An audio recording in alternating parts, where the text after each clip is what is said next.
All right, so I'm back and it's the next day. It's Saturday, 16th of May. Uh, so here's the thing. I don't usually work or study on Saturdays and Sundays because I just work only 5 days a week. But I had a lot of work pending because I wasn't focused in this past week. So that's one of the reasons. And I have some reading, not some, but a lot of reading material left that actually supposed to read. So today we are going to.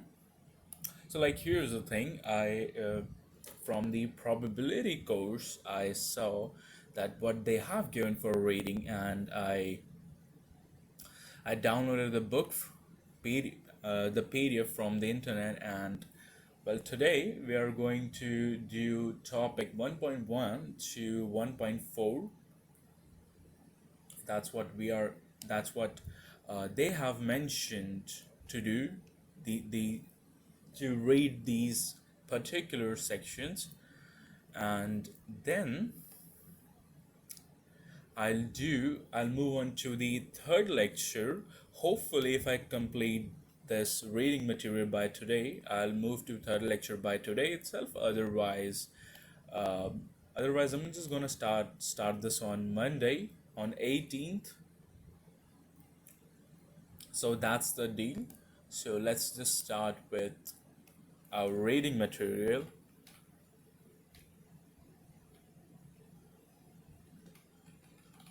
Okay, so so it says probability is a very useful concept that can be interpreted in a number of ways.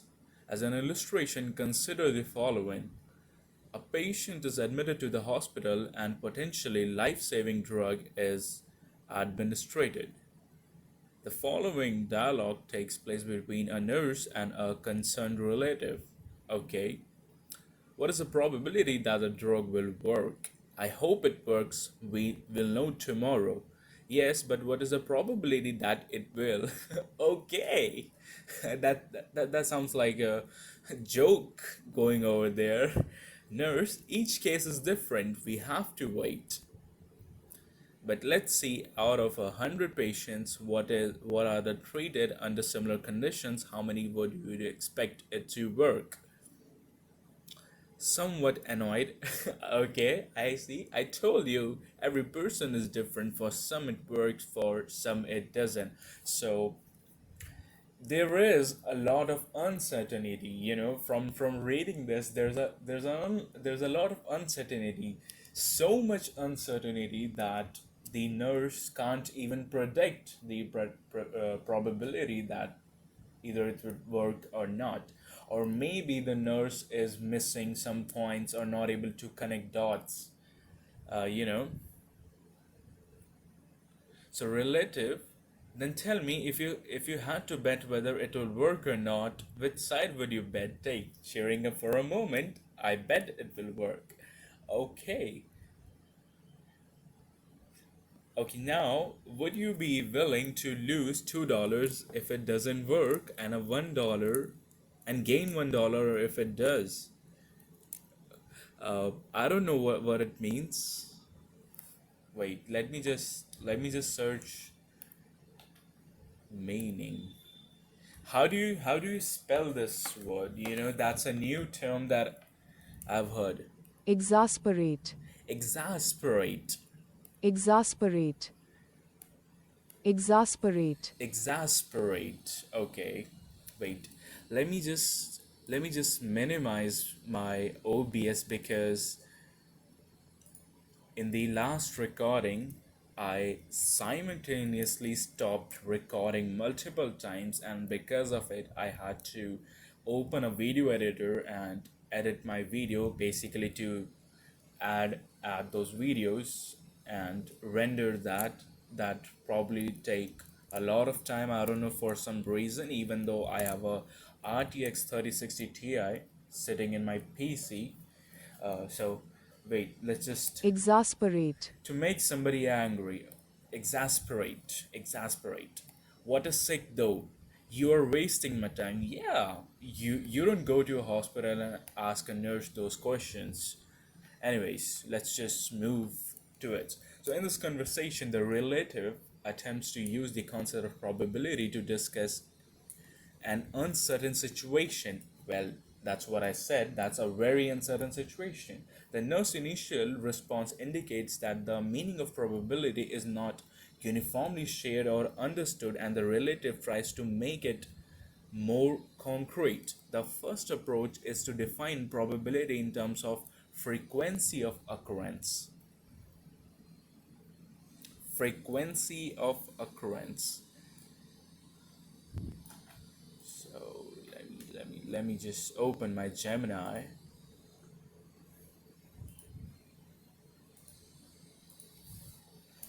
Frequency of occurrence meaning in terms of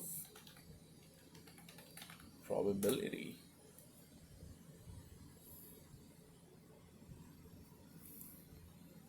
It's called the relative frequency in a practical real world to define what probability actually means. So it answers the question if I repeat an experiment over and over again, how does a specific event actually happens? You can't look inside the coin's mind to see a 50% probability instead of and times. Okay, all right, okay, okay, all right. As a percentage of our success is in a moderately large number of similar situations. Such interpretation is often natural. For example, when we say that a perfectly manufactured coin lands on heads with a probability 50%, we typically mean roughly half of the time. So what it means is if we toss a coin, do I have a coin? Let me see. I do have a coin. So, that's a rusty one. I don't know if you can see, but that thing really got rusted. So, if it does a coin, there's a 50% chance that I'll get a head, and a 50%, roughly 50% chance that I'll get a head, roughly half of the time. But the nurse may not be entirely wrong in refusing to discuss in such terms. What if this was an experimental drug that was administered for the very first time in this hospital or in the nurse experience? Yeah, that's what I said initially. Maybe the nurse would be totally unfamiliar with the drug itself, while there are many situations involving uncertainty in which frequency interpretation is appropriate. There are other situations in which it is not. Okay, so can I edit this? Can I edit this PDF? I need to highlight. Yeah, I need a highlighter.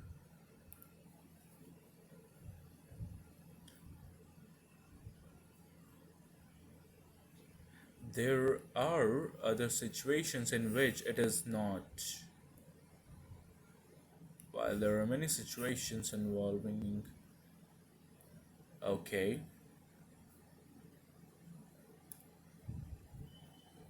Consider, for example, a scholar who asserts that the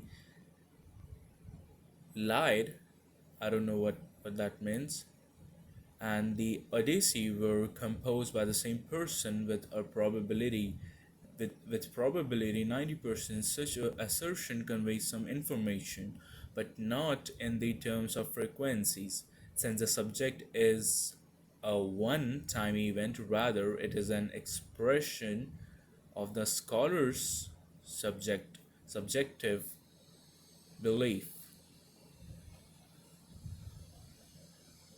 One might think that the subjective beliefs are not interesting, at least from a mathematical or a scientific point of view. On the other hand, people often have to make choices in the presence of uncertainty, and a systematic way of making use of their beliefs is prerequisite for a successful or at least consistent decision. Okay, okay, all right. In fact, in a consistent decision making, in fact, the choices and the action of the rational person can reveal a lot about their inner health subjective probabilities. Even if the person does not make conscious use of probabilistic reasoning, indeed, the last part of the earlier dialogue was an attempt to infer the nurse's belief in indirect manner. Since the nurse was willing to accept a one for one bet that the drug would work, we may infer that the probability of the success was judged to be at least 50%. Yeah, I agree with that. I totally get this. And the nurse accepted the last proposed bet 2 for 1 that would have indicated a success probability of at least 2/3. Let me just open my clock and set the timer for 2 hours. So let's hope I complete this reading material before 6:17 p.m. and right now it's 4:17. Yeah. So rather than dwelling further, what does dwelling mean? I've heard this term many times. Many times, man. Dwelling meaning the place where a person lives. Okay, so rather than living further into the philosophical issues about the appropriateness of the probabilistic reasoning, we will simply take it as a given that the theory of the probability is useful in the broad varieties of context, including some where the assumed probability only reflects subjective beliefs. So, what do you mean by subjective beliefs? Subjective beliefs, meaning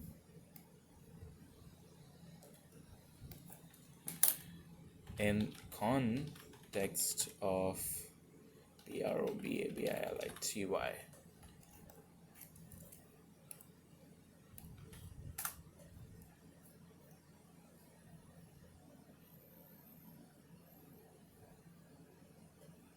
So it's actually saying that the subjective belief is a completely different way of thinking about probability in this context.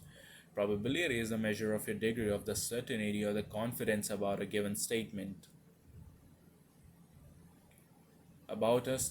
given the information you are currently have.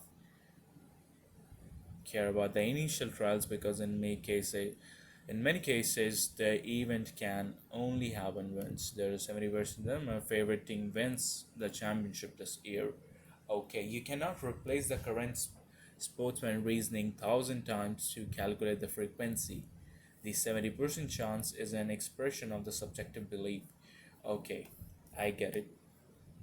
Even if the person does not make the conscious use, okay, I've read that.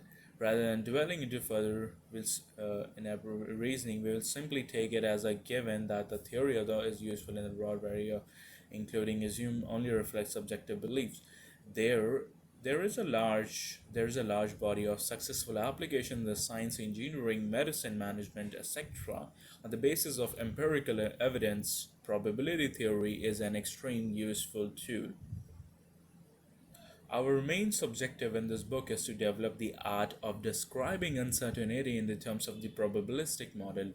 So, what do you mean by probabilistic model? Let me search for the meaning. Probabilistic model meaning.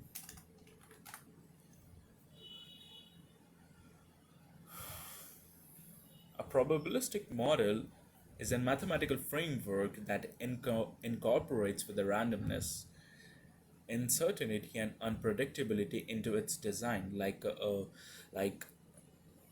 deterministic model where the same input always produces. A probabilistic model tells you how likely the different.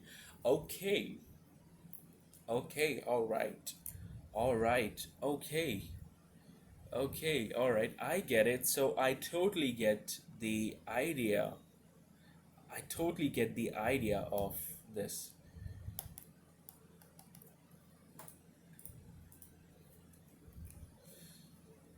Okay, as well as a skill of probabilistic reasoning. The first step, which is the subject of the first step, which is the subject of this chapter, is to describe the generic structure of such models and basic properties. The models were consider assign probabilities to collection, means set of possible outcomes. For this reason, we must begin with a short review of set theory. So yeah, I won't say that I'm really good in set theory, but let's just if this book is allowing us to revise the set theory, let's just get a short review for it. Okay, sets. So probability makes extensive use of set operations. All right. So let us introduce at the outset the relevant notation and terminology. A set is a collection of objects which are the elements of the first. If S is a set and X is an element of, we write that X belongs to S.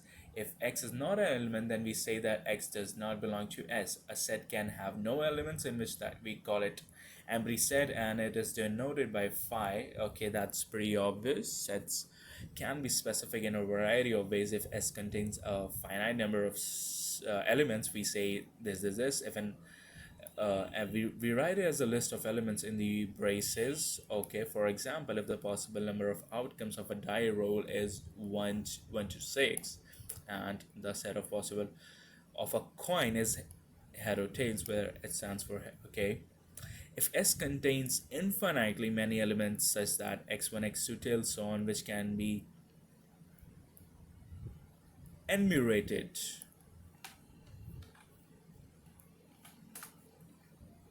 Enumerate.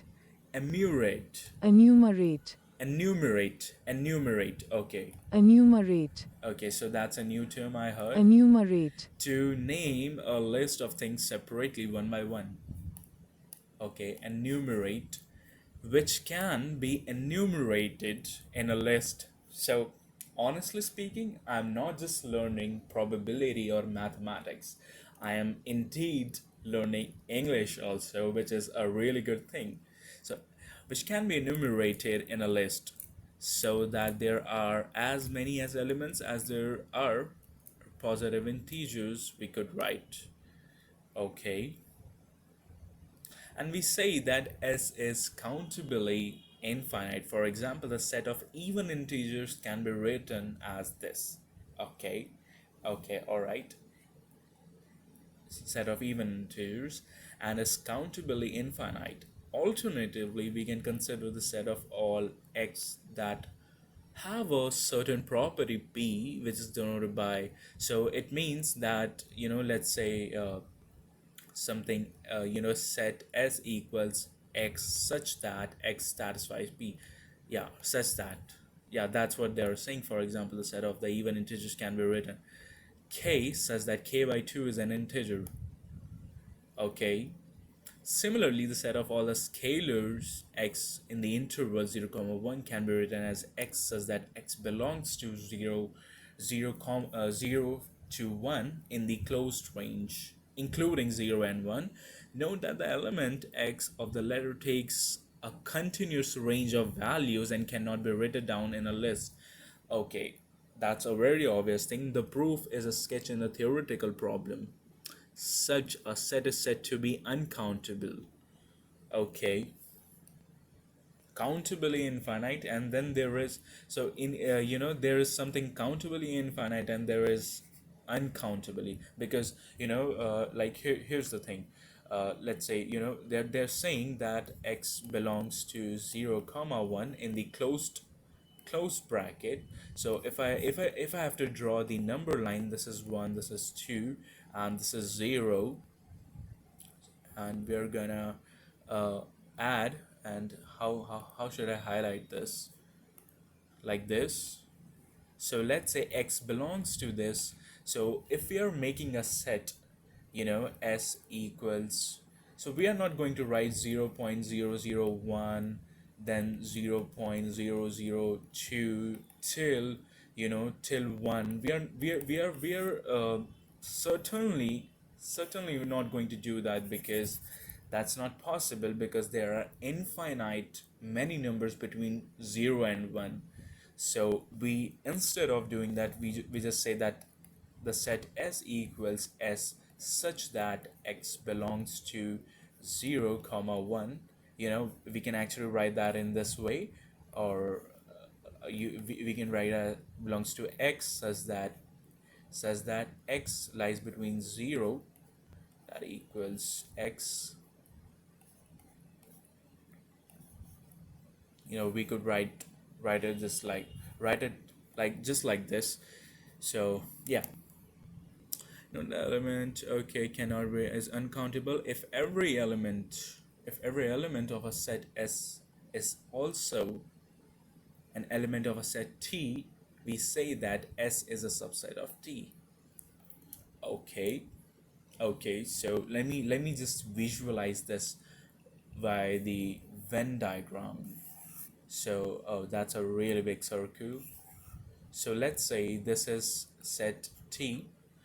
If every element of the is also an element of set, so it would look like this. So every element of S is also an element of set T, then we say that S is a subset of T. Okay, and we say that, so we can write that S is a subset, or okay, if S is a subset of T and T is a subset of S, in that case S should be equals T. The two sets are equal, and we can write S equals T. It is also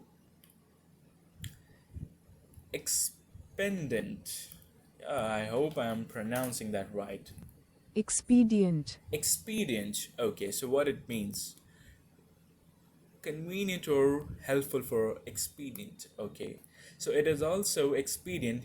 It means useful to introduce a universal set denoted by omega, which contains all objects that could uh, conversably, let me search for that word, conversably, conceivably, conceivably, conceivably, okay, conceivably, okay. Anyways, let's just move on to conceive. Wait, what's the meaning of this? So it's an adverb meaning within the realm of possibility. Okay, conceivably. So which contains all the objects that could conceivably be of interest in a particular context. Having specified context in terms of a universal set omega, we can only consider set S that are the subset of. So they're just trying to saying that we have this universal set over here, which is omega, and the S is basically subset of omega. And whatever operation we have to perform, or whatever the information we need from the set S, that's what they're trying to say. Set operations, the complement of S with respect to the universe set omega is the set X belongs to. So the S complement is basically this, and we could write that the um, wait we can eventually write that the number of elements of omega is basically the number of elements of S complement plus number of elements of S, if I'm not wrong. I'm not sure if it's written like this or this. I'm not sure about this. I don't remember set theory. Oh, wait. Yep, that's perfect. So so the book might verify this soon. Okay, does not belong to S. It is denoted by SC, which is the complement.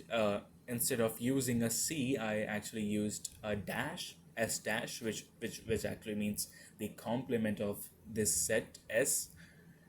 Um, Note that the complement of omega, which is the universal set, is phi. It means you're just out of the universe or your universal set.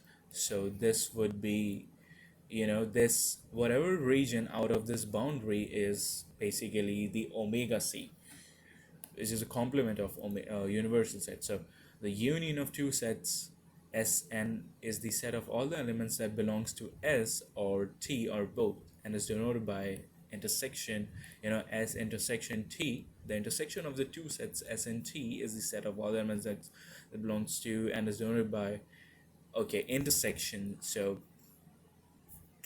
let's take in case for intersection. I'm just gonna draw over here. So I think I don't really need to revise that. So let's say this is set S, this is set T, and this particular region denotes the intersection. So I can write this particular region as S intersection T. And if I had to write this whole, this whole, so this whole red region could be written as S union T. Yeah. 0 by okay, and S. So we have to make sure about or means, or let me so or means union, and means intersection, and T. In some cases, we have to consider the union or the intersection of these several, even infinitely many sets defined in an obvious way. For example, it is for every positive integer n we are given a set S. So every positive integer, all right. So every positive integer from n equals 1 to infinite, Sn equals S1 union S2, all right, equals X, so that X belongs to Sn for some value, and this means intersection for all n. Wait, what did I didn't get this. I didn't get this. I didn't.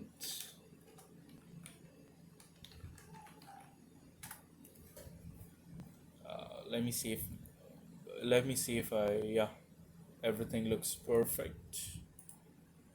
Let me hide this. Yeah, so this is a mathematical notation from the image that's intermediate by the concept union. So what the symbol makes sense for the dumping all the baskets infinite. Okay, the right side says give me an x as belongs to at least. Okay, I get it.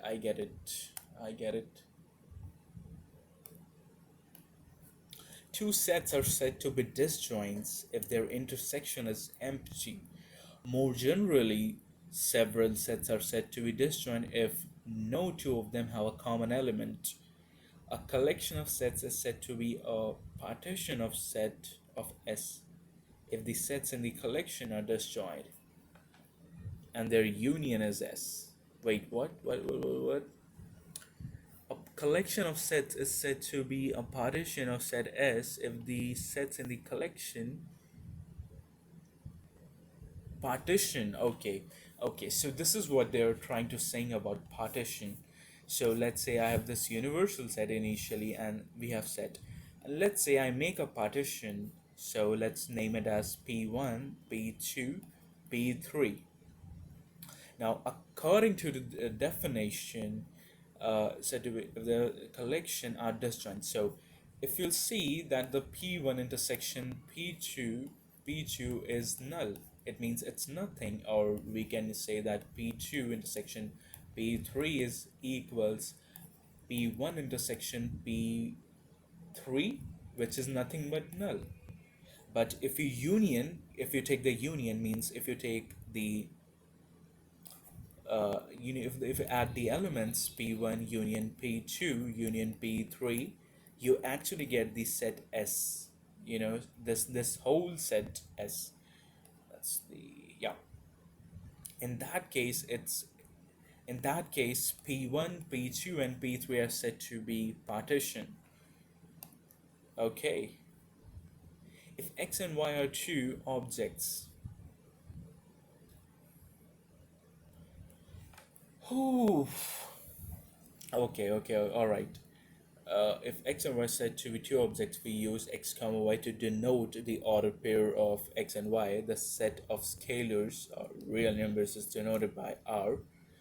Yeah, the set of pairs or the triples of the scalar two-dimension plane or the three-dimension plane respectively are denoted by. Oh, so that's a new thing that I've. Oh my God. Okay. So, what they're trying to say that the two-dimension plane is respectively denoted by this. Oh my God.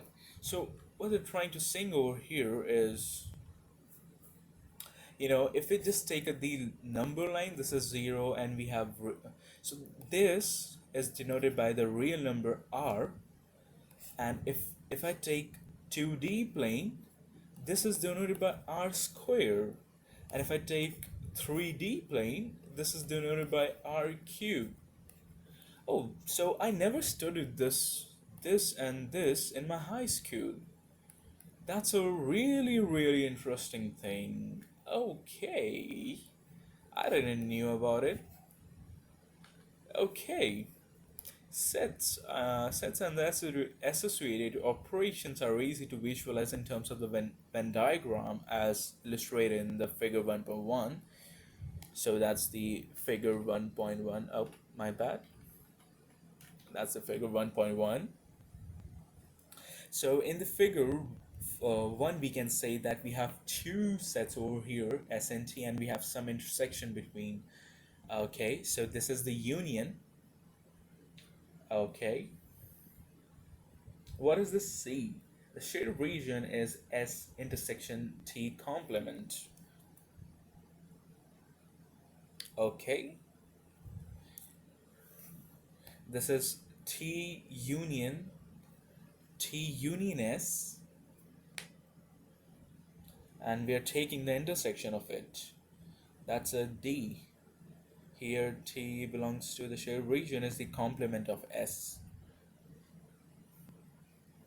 These are disjoint sets, and the set ST from, so these are partition sets. So if you take this case, I just write it over here.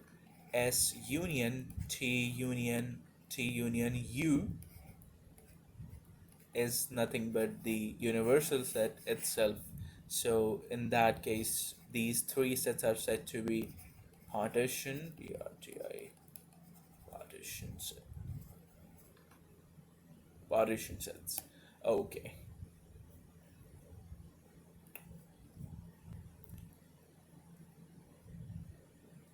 The algebra of sets. Oh, I guess I'm already tired, but oh, okay. Let me just have some water. I'm speaking a lot compared to when I just see lectures and discuss things.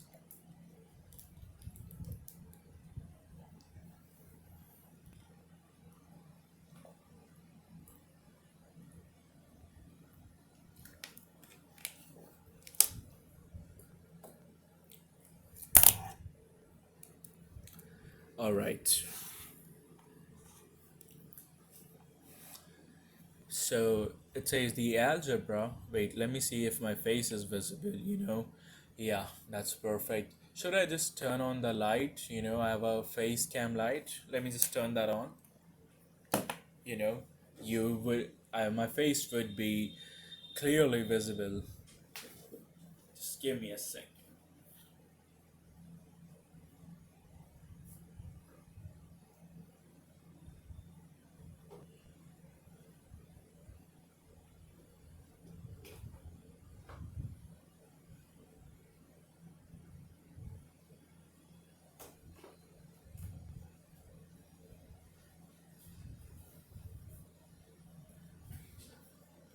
Yeah. You can see the reflection of the light in my glasses. Yeah, that looks perfect. That looks even perfect. Yeah. I don't know why I am using my headphones, but anyways, that just helps me focusing even better for some reason. Yeah, that's perfect. I hope so. Let me adjust my camera once more.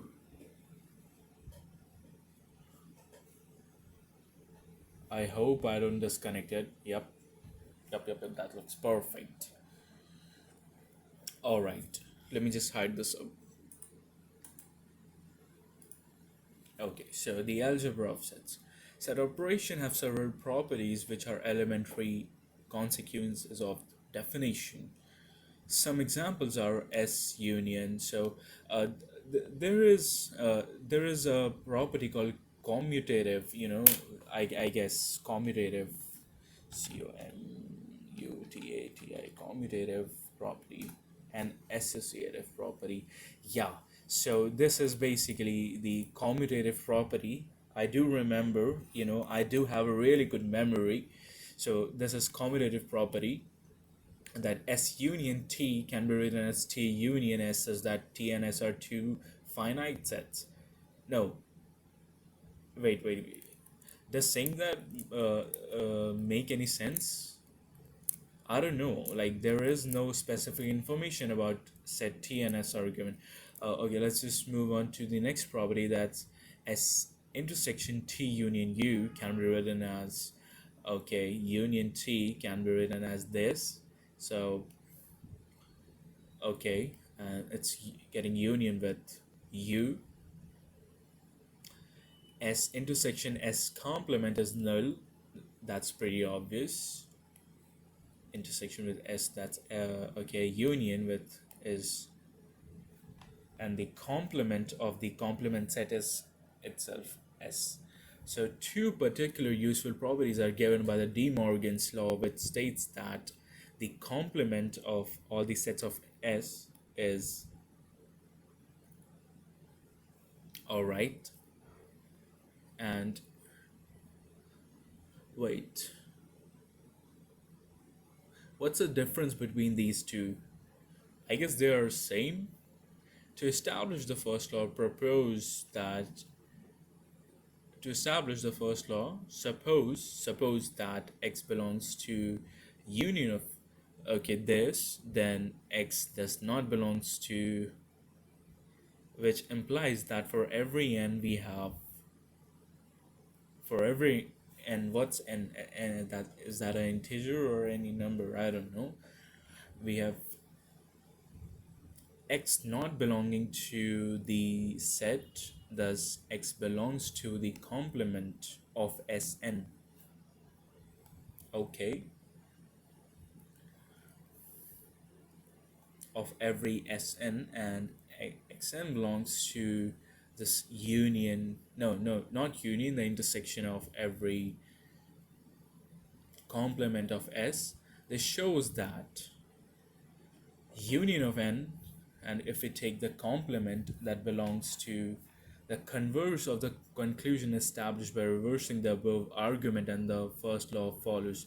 Honestly speaking, I didn't get anything. I'm not very familiar with this particular notation. That's why I'm not able to get anything, but yeah, I'll work on that. I'll specifically work on that. The argument for the second law is similar. Okay. So we just got wrapped up with the what was I saying? Um, Rating material. Okay, so section 1 by 1 is completed. Where's the PDF? Yeah, and now we are heading towards the probabilistic model. After completing the reading, I'm gonna read this once more. So this, and I'm gonna read this. I'm gonna understand what's actually this, because I don't really understand what do they mean by this. Shall we expand this up? Oh, wait.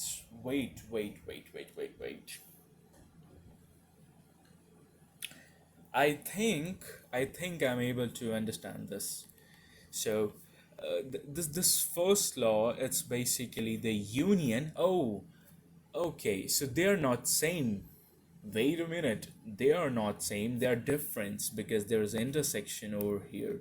So union from n equals, let's say, infinite, Sn, and we are taking the complement of it, can be written as intersection from n to maybe infinite, um, S and C.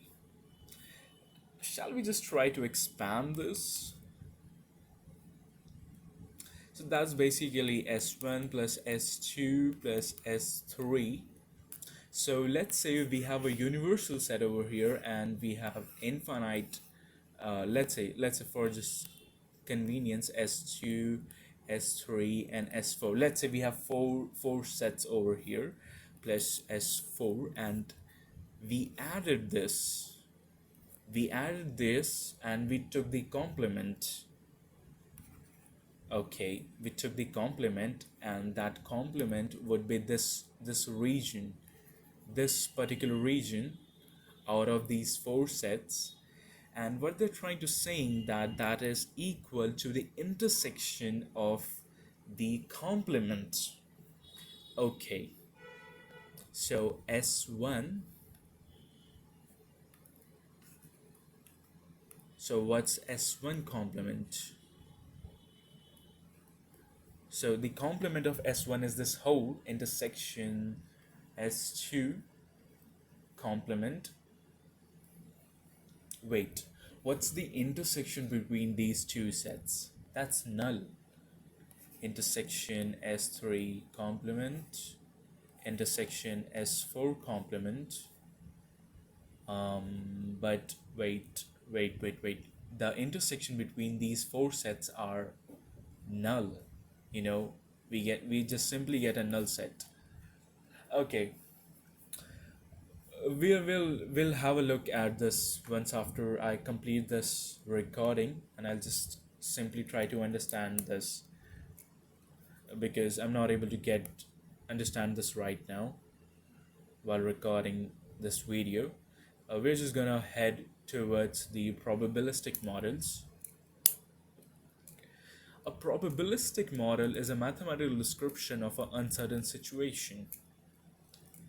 It must be a accordance or accordance. Wait,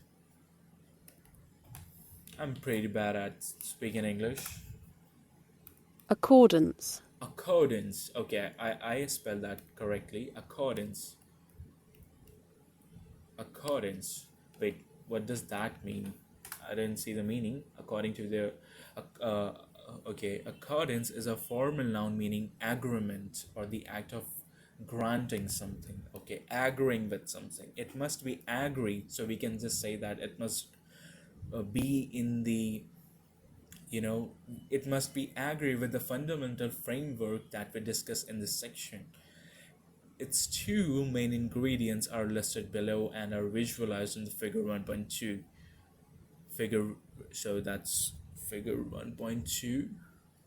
So okay, elements of a probabilistic model: the sample space, which is set of, okay, I'm aware of the probability law, which assigns to a set A of possible outcomes, also called an event, a non-negative number P, which assigns to a set A of the possible outcomes. Okay, a non-negative number P of A called the probability of A, that encodes our knowledge or belief about the collective likelihood of the elements of A. The probability law must satisfy the certain properties to be introduced shortly. Okay, I totally get it. So that's a very basic thing. I mean, if you have studied the high school probability, you would probably understand this easily. So the figure 1.2, the main ingredients of a probabilistic model. So here's the thing. So if we perform a experiment, we can get outcomes. Okay, and we say that those outcomes are event A, B, C, D till so on infinitely many outcomes. Let's say, for example, in this particular case, we have taken event A and event B, and that's the sample space. And we are actually defining that the probability of A is this much and the probability of B this much. And there's this reminds me of, the moment I said infinite, uh, the infinite outcomes. So here's the thing, that reminded me of one thing, that let's say, we did an experiment.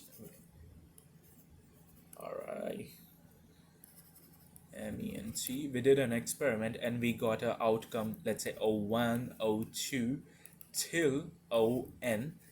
And if we take the probability of these outcomes, so probability of O1 plus probability of O2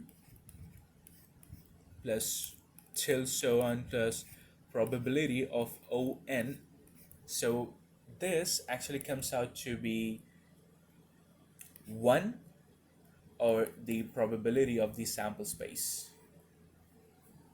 I'm not sure if it's certainly true or not. That's 1, yeah. That's basically equal to the size of the sample space itself. So sample space and events. Every probabilistic model involves an underlying process called experiment that will produce exactly one of the several possible outcomes. Okay. The set of all the possible outcomes is called the sample space.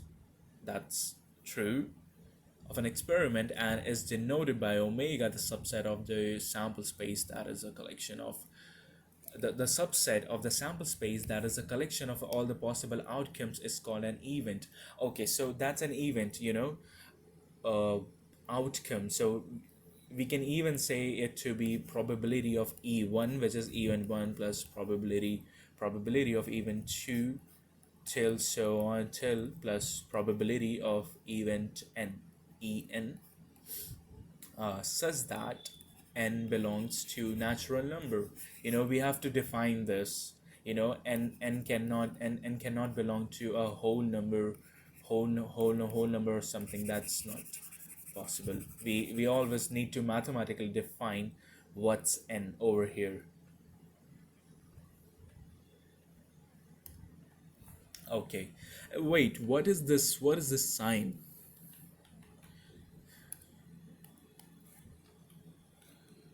What is this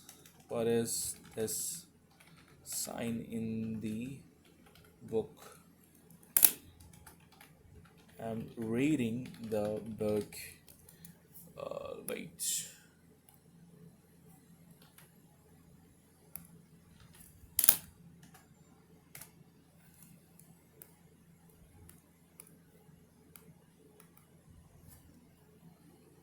Dagger in a textbook. It marks section examples of the problems that contain advanced or mathematically rigorous material. What you see next to a section header or a problem number, it is a warning from the professors that the upcoming event requires a deeper grasp of calculus or advanced mathematics. Oh, that's going to be hell of a show. Explores a theoretical nuisance that goes beyond the core requirements of an introductory undergraduate course, might be safely skipped on a first reading if you're just trying to master the fundamental concepts. If you're following the stand undergraduate, don't sweat those daggers. Okay, so honestly speaking, I have seen these symbols while reading research papers. Okay, so that's what it means. It means a dagger. I never knew about it. I was not aware of this thing, but now I know. Okay, wait, what time it is? I'll be just back from washroom. Just give me 2 minutes.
All right, I'm back.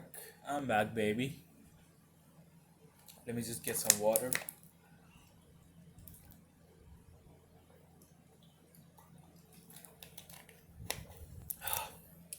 Yeah, that feels better. Okay, let me just hide this up. I'm not gonna fuck up with this. Okay, there is no restriction on what constitutes an experiment. For example, it could be a single toss of a coin or a three tosses of coin or an infinite sequence of tosses. However, it is important to note that in our formulation of the probabilistic model, there is one experiment. There is only one experiment, so the three tosses of coin constitutes a single experiment rather than three experiments. Okay, all right. The sample space of an experiment may consist of a finite or an infinite number of possible outcomes. Finite sample spaces are conceptually and mathematically simpler. Yeah, yeah, that's pretty obvious. Still, sample spaces with an infinite number of elements are quite common. Okay, so very true because in the lecture two, we did the professor did an example where there was some a probabilistic model where the outcomes or the events were in the geometric series or in the geometric progression, and he even said himself that by using some basic algebra we could just solve that, and the if I remember, the probability was coming out to be 1 by 3. Let's just check if it was 1 by 3. Let's see if I really do have if I really do have a monster memory. Okay, let's see, it should be somewhat here. um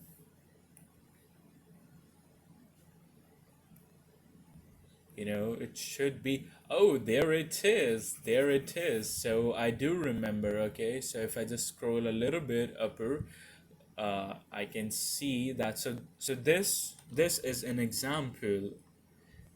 This is an example where the number of events could be infinite, and using basic algebra we could just find out the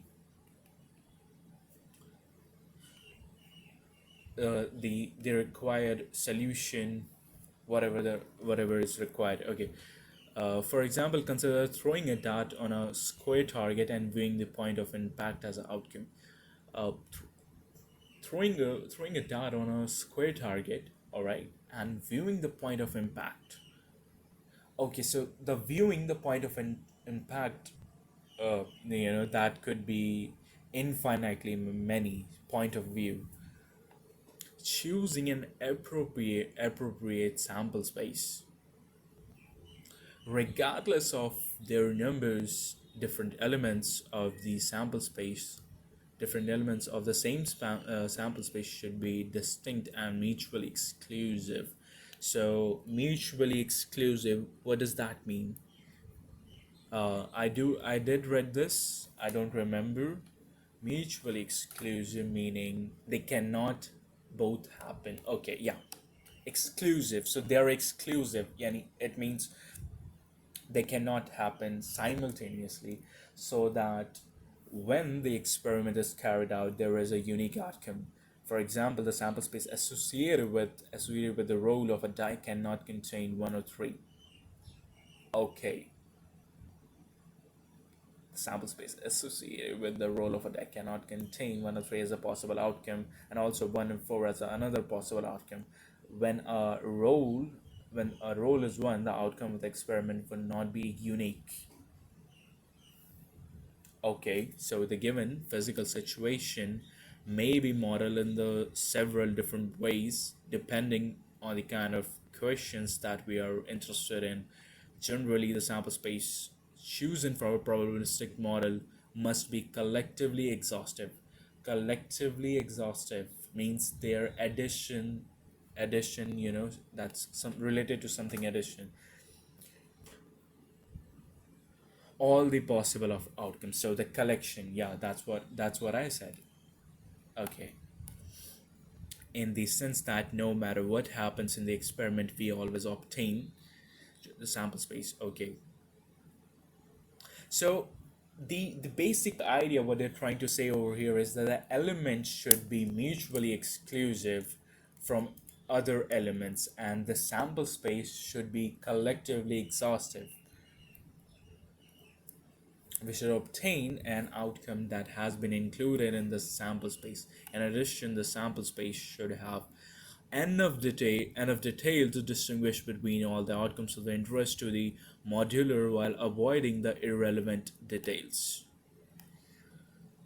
Who? Okay. Consider two alternative games, both involving 10 successive coin tosses. So, game one, we receive $1. Okay. Two alternative games. So, there are two games, 10 successive coin tosses. So let's just write that on the just in the notebook. So we have G1, game 1, we have 10 tosses, so 1 2 3 till so on, and we have 10 game 2, and then we again have 10 tosses. Okay, successive coin tosses. We receive $1 each time a head comes up. Okay, we receive $1 for every coin toss.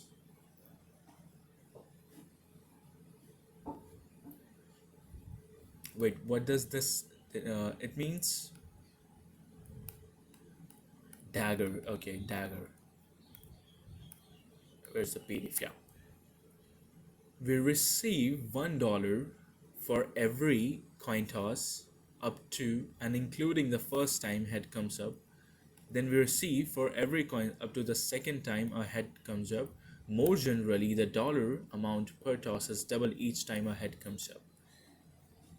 Okay, so what they're saying is, let's say, so I did my toss one. My toss one came out to be head.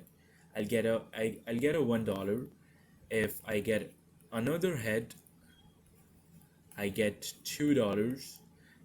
If it's doubling, it means on a toss three, if I get head, uh, that would be $4.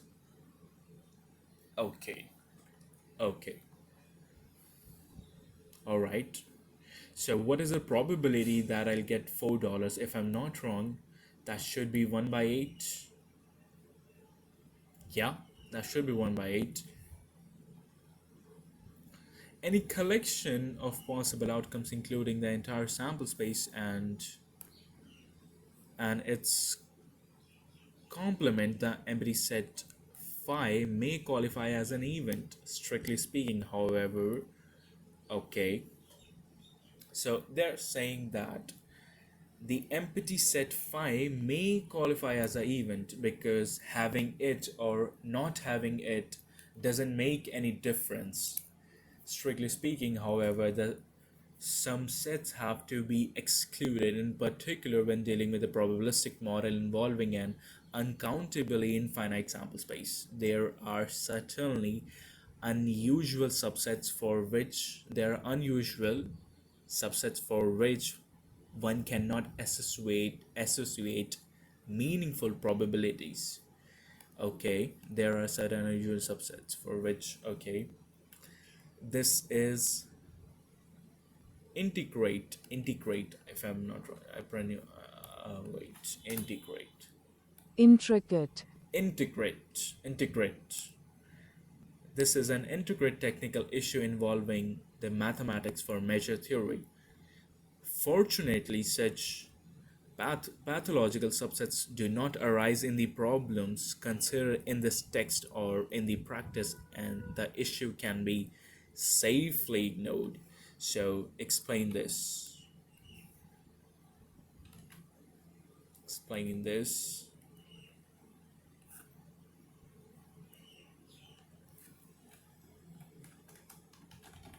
Explain this a bit.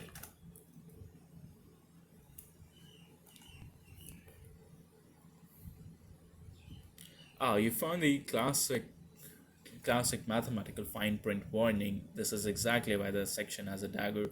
The authors are basically telling you there's a giant monster. Okay, the core idea, what is an event? It stands discrete in the standard discrete probability, like a rolling a dice or a combination of outcome, you can think of it as even, but you can easily calculate if the probability, if omega equals this and then even rolling a dice is 2, then the probability is 0.5. That's 3 by 6. That's 1 by 2. That equals 0.5. It seems obvious that any subset of the sample space, any subset of a sample space is an event. All right. The uncountable problem, continuous spaces. When you move to continuous model, like picking a random real number between 0 and 1, the sample space becomes uncountably infinite. To find probabilities here, you can just add up the point anymore. You have to measure the length, areas, volume using calculus.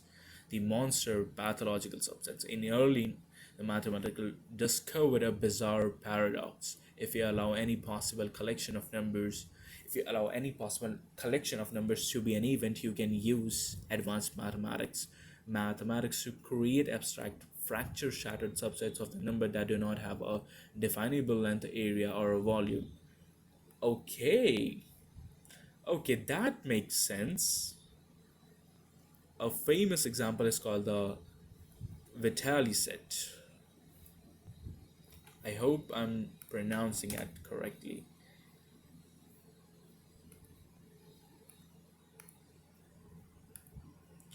Or the branch Tarski paradox, which prove you can mathematically chop a solid sphere into 5 pieces, move them around, and reassemble them into of the exact same sizes as the. Whoa, what? Because these weird sets have two definable sizes, you cannot assign a probability to them. If you tried, the math would break and probably stop adding to one. Oh my god, that's an interesting thing. How mathematics fixes it. Sigma algebras. To fix this, mathematicians create a measure theory. Instead of saying every subset is an event, they carefully select a restricted list of well-behaved subsets and declare only these official. So it's like, it's basically similar to how we define the inverse of trigonometric functions. You know, yeah, we in the case of trigonometric functions, we don't take the whole domain, we actually restrict the domain. Let me just revise my trigonometry over here.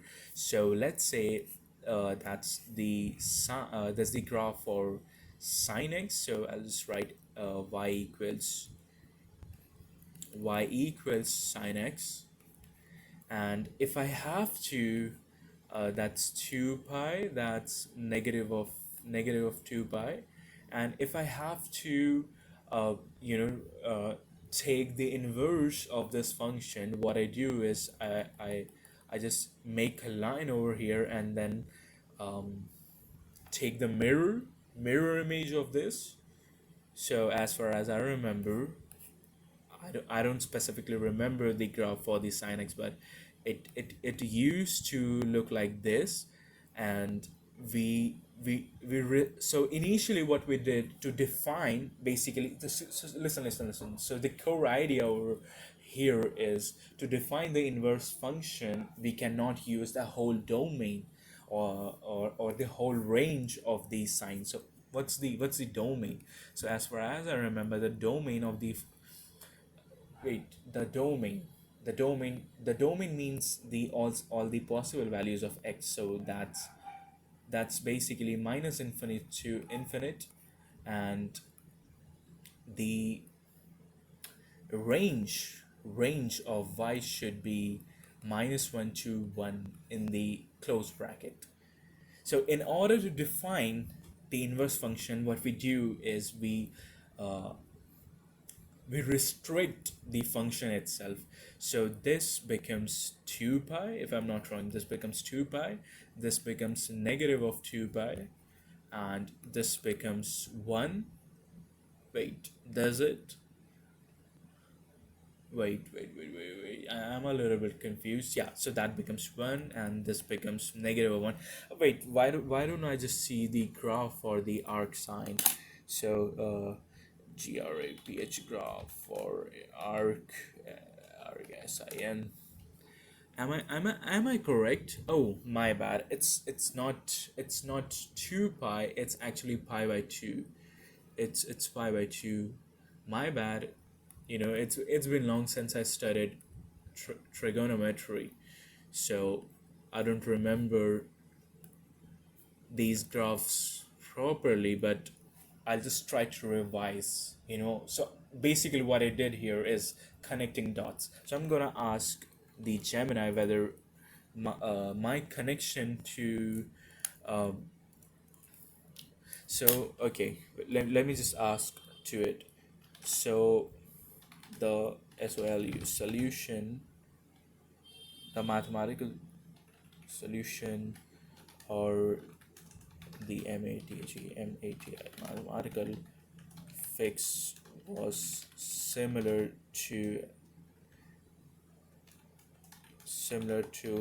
what we did to DE if I define the INV inverse trigo functions, like how we RESTRIC restricted the domain well behaved and subset only. These artificial are to be called events when why you can safely ignore it unless it's a pure math major taking a graduate level course on the real analysis. You will never encounter one of these broken. Okay. All right. So the probability can actually add up to can add to greater than 1, but we are not going to encounter it unless we are taking any course specifically based on real analysis at a graduate level, and we are just doing undergraduate level right now. Every set you will ever use an engineering database like the interval circuits are perfectly well behaved and you can integrate over. Okay.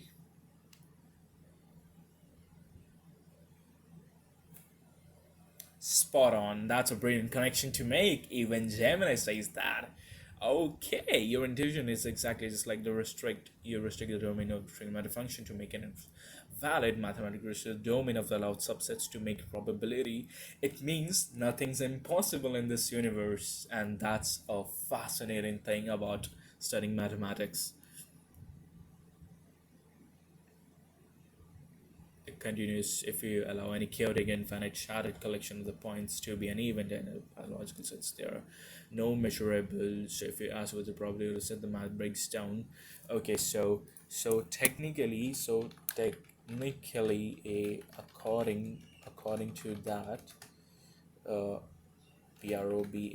probability could be greater than 1.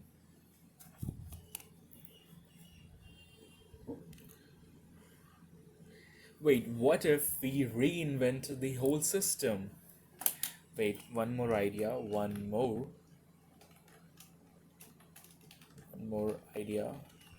What if we reinvent the whole system, like the way we define probability, and not you encounter the PROBL problem for RESTRIC restriction, similar to what Einstein did to NEWT, Newton's theories, EORIES.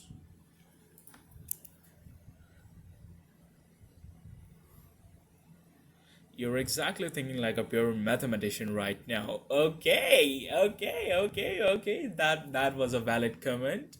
So these two questions hit on an exact essential crisis that forced them mathematically to compute a different probability theory in early 1900s. Could probability technically greater than? We don't restrict elements. Then yes, absolutely. There is exactly what the branch Tarski paradox. So um, we are potassium. Okay, I'm gonna see that video later. I said, in the when I was reading the when I was sorry when I was studying the second lecture, I did came up with this, and I was supposed to saw that lecture video of potassium, but I didn't see. I got really tired on that day. But okay, let's just read what the Gemini is saying. Showed you can take a solid sphere in the size in infinite places without moving or stretching the pieces, only rotating them. You can reassemble them into two solids exactly to the original size. If you try to calculate the probability of landing inside a reassembled space, the math would split out. Okay, because the probability is greater than what absolute no makes sense in the real world, you can't have a 2% chance of event happening.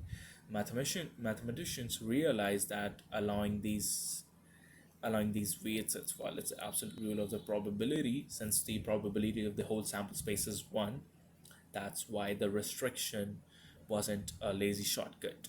It was a mandatory to save the system from collapsing into nonsense. Reinventing the system, the Einstein approach, your idea of it's profound. In fact, someone actually did exactly what you're suggesting. His name was Andrei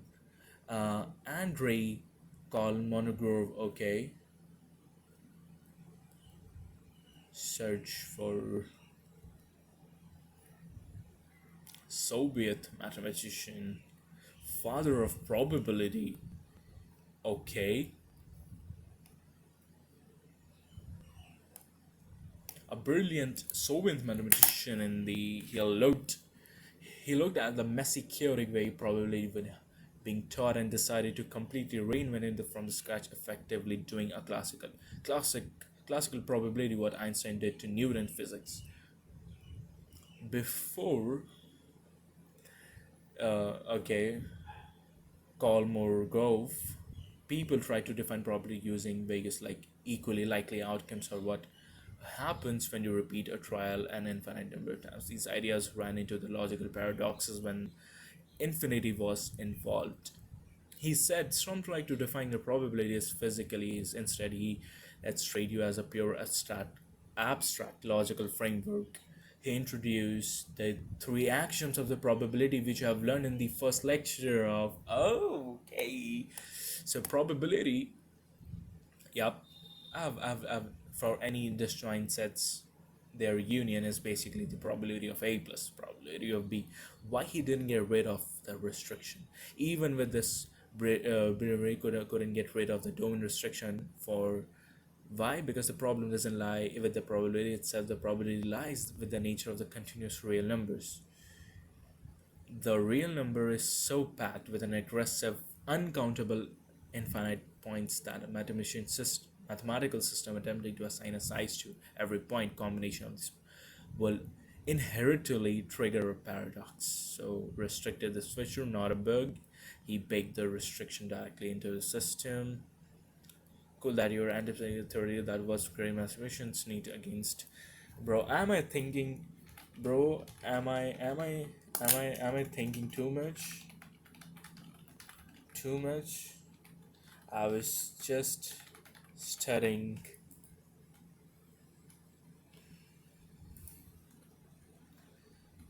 Wait.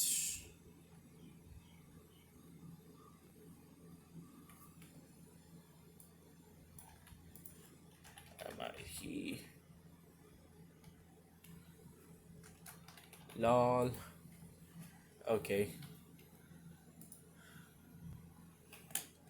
What?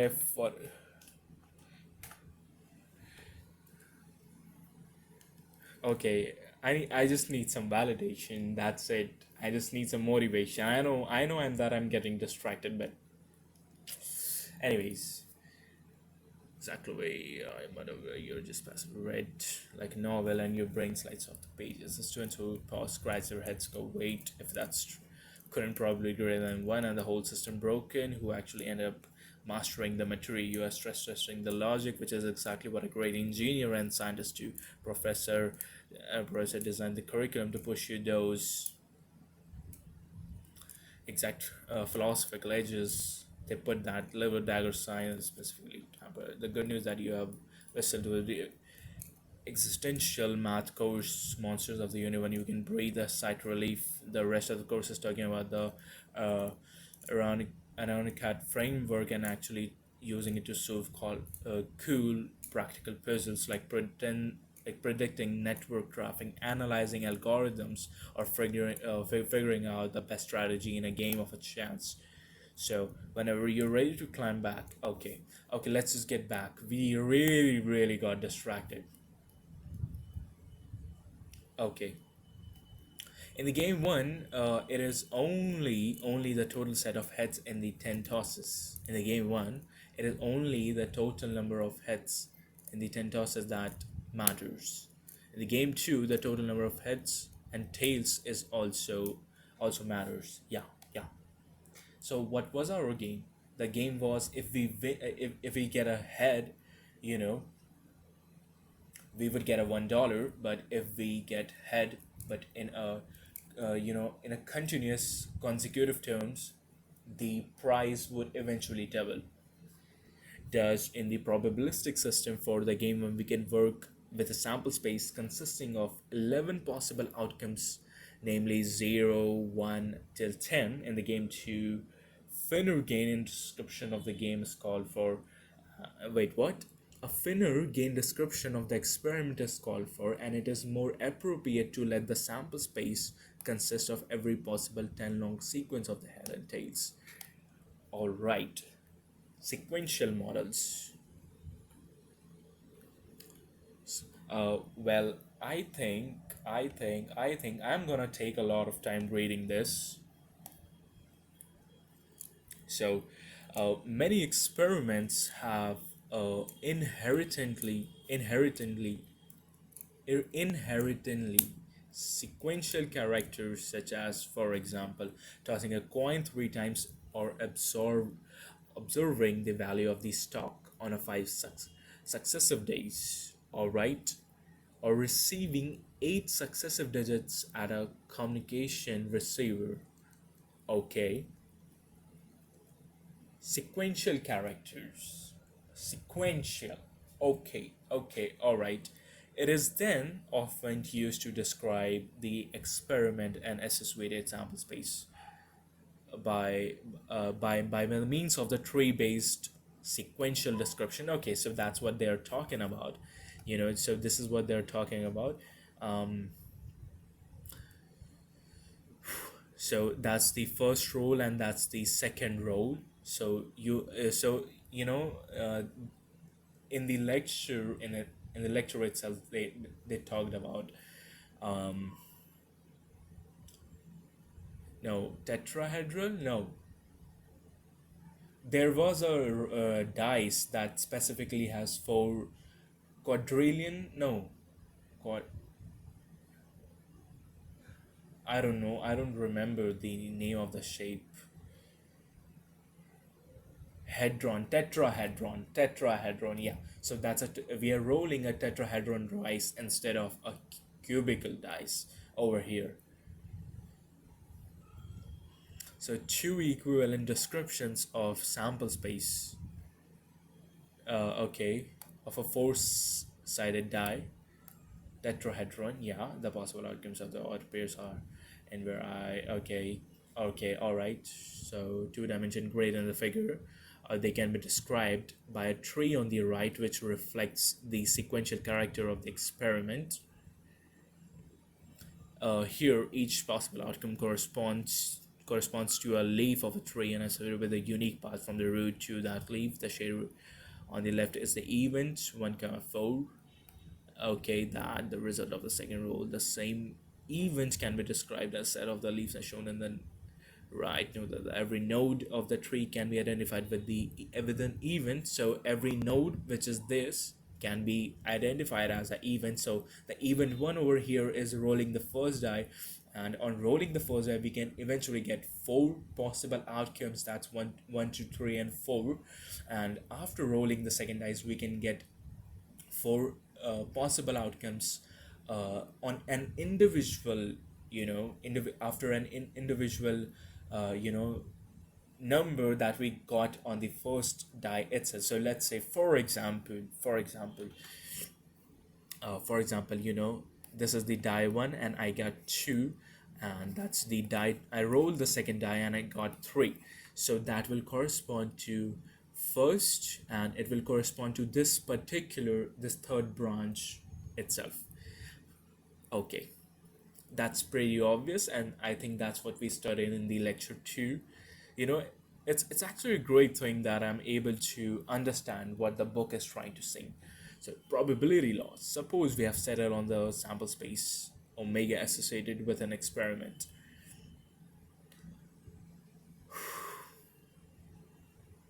Okay, I need some water. I genuinely need to drink water because I'm not a very habitual person. Speaking this much is not very habitual to me, so I need to drink water on a very consistent, uh, on a regular basis, so that my mouth doesn't get dry. Let me see if I'm recording. I just also have to make sure if I'm recording, and it's been 1 hour 22 minutes since we started the recording.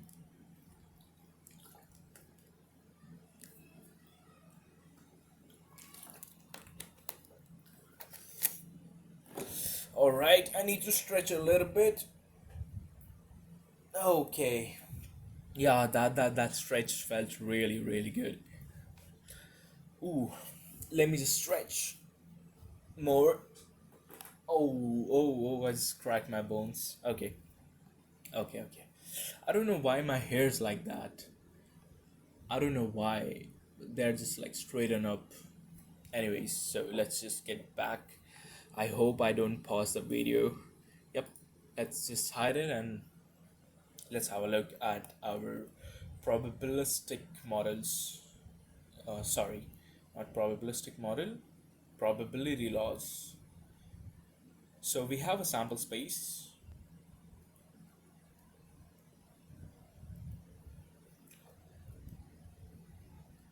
Then to complete the probabilistic model, we must introduce a probability law. Okay. So what they're saying is to complete the probabilistic model, in order to complete their model, they have to introduce some set of laws to drive that model into intuitively. Wait, let me see if I'm pronouncing that correctly. Intuitively, intuitively, Intuitively. intuitively. Okay.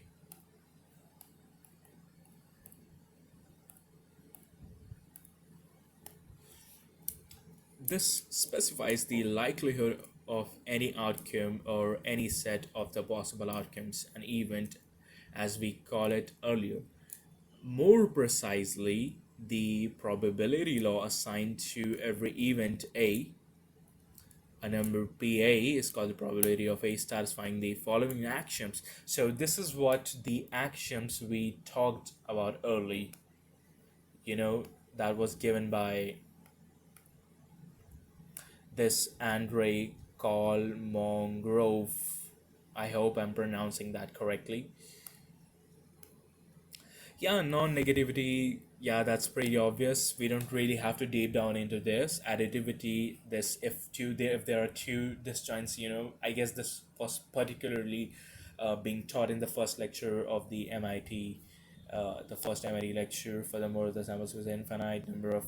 That's pretty obvious. Nothing new.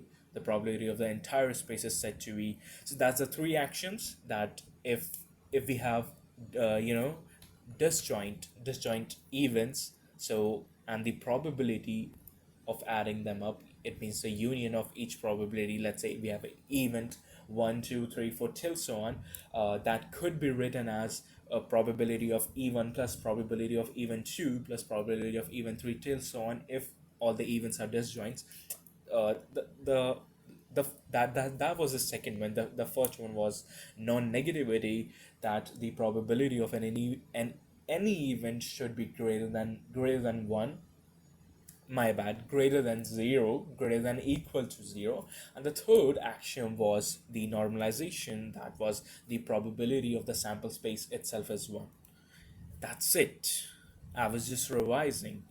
Okay, let's just move on to, in order to visualize a probability law, consider a unit of mass which is to be spread over the sample space. A unit of mass which is spread over the sample space. So yeah, I get it. Then the probability is simply the total mass that was assigned collectively to the elements of A. In terms of this analogy, the additive action becomes quite intuitive. The total mass in sequence of the disjoint events is the sum of their individual masses. A more concrete interpretation of probabilities, is in the terms of the relative frequencies. Okay, a statement says that the probability of A is two-thirds often represents a belief that an event A was um, materialized in about two-thirds out of the large number of repetitions of the event. So I totally get it. So let's just connect the specific example to tossing of a coin. You toss a coin, and let's say you get a head. So what is the probability? So no, wait, let's say you have a dice. Okay, so let's say you have a dice. I don't specifically have to draw that dice, but let's say you have dice. So what is the probability of getting 3? That's basically 1 by 6. So what they're trying to saying that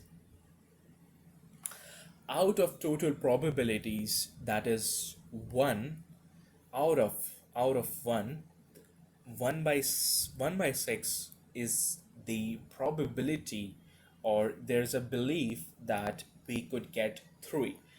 That's the whole idea of that line. Such an interpretation, though always not appropriate, can sometimes facilitate our intuitive understanding. Facilitate. facilitate, Facilitate. Okay, our intuitive understanding, and it will be revisited in the chapter 7 in our study of the limit theorems. There are many natural properties of a probability law which have not been included in the above axioms for the simple reason that they can be derived from them. For example, note the normalization and additivity axioms. That's simply that. Okay, that's a very obvious thing.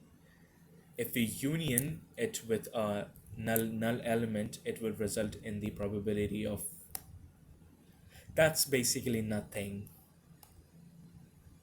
Wait, so what is the probability of phi? Wait. No, I was wrong. What's the point of,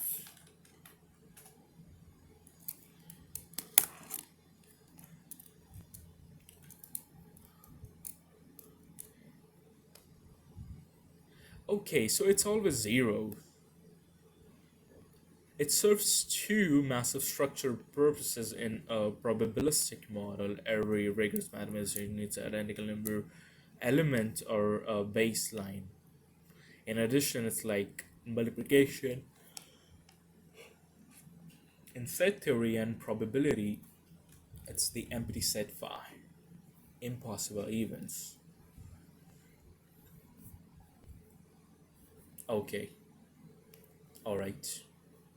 and it shows that the probability of the empty event is always 0. Okay, I was right. I was not wrong. I'll take my words back.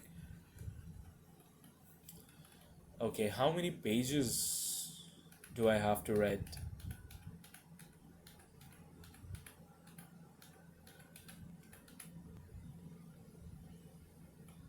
So, independence, that starts from page 36, and I guess we are at page 15.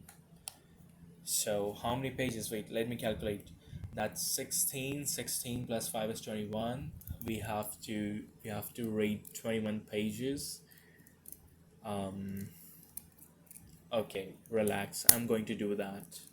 And another example, consider the three disjoint sets A1, A2, and A3. We can use the additive axioms for the two disjoint events repeatedly to obtain can be okay union of these can be written as probability of this. Yeah, that's a pretty obvious thing.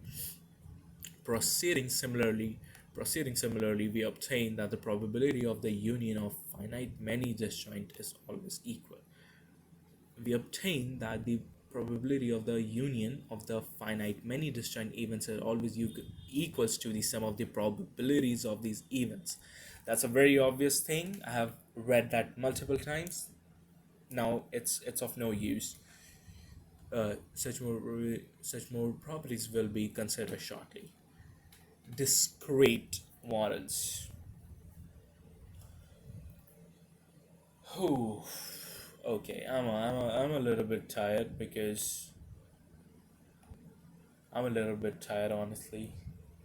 I'm feeling sleepy a bit, but anyways, let's just continue.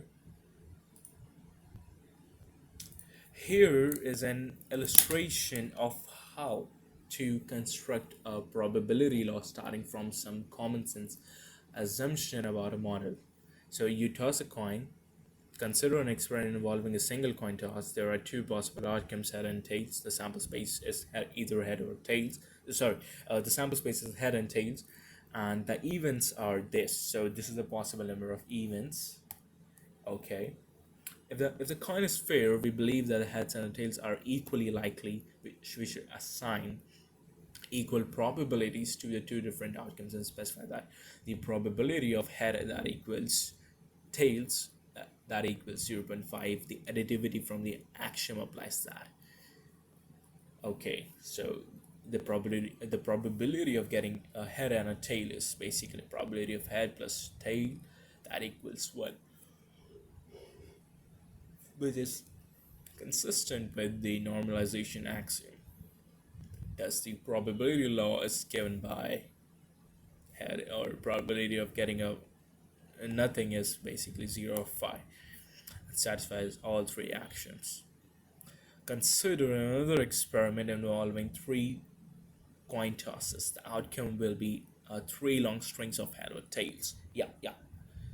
So, as far as I remember, if you toss one coin, you get two outcomes. For two coins, you'll get 2 raised to power 2. For three coins, you'll get 2 raised to power 3, that equals 8.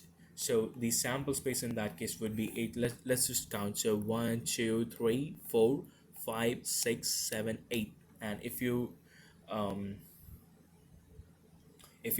toss 4 coins simultaneously, no, not simultaneously, basically in an order, in a consecutive order.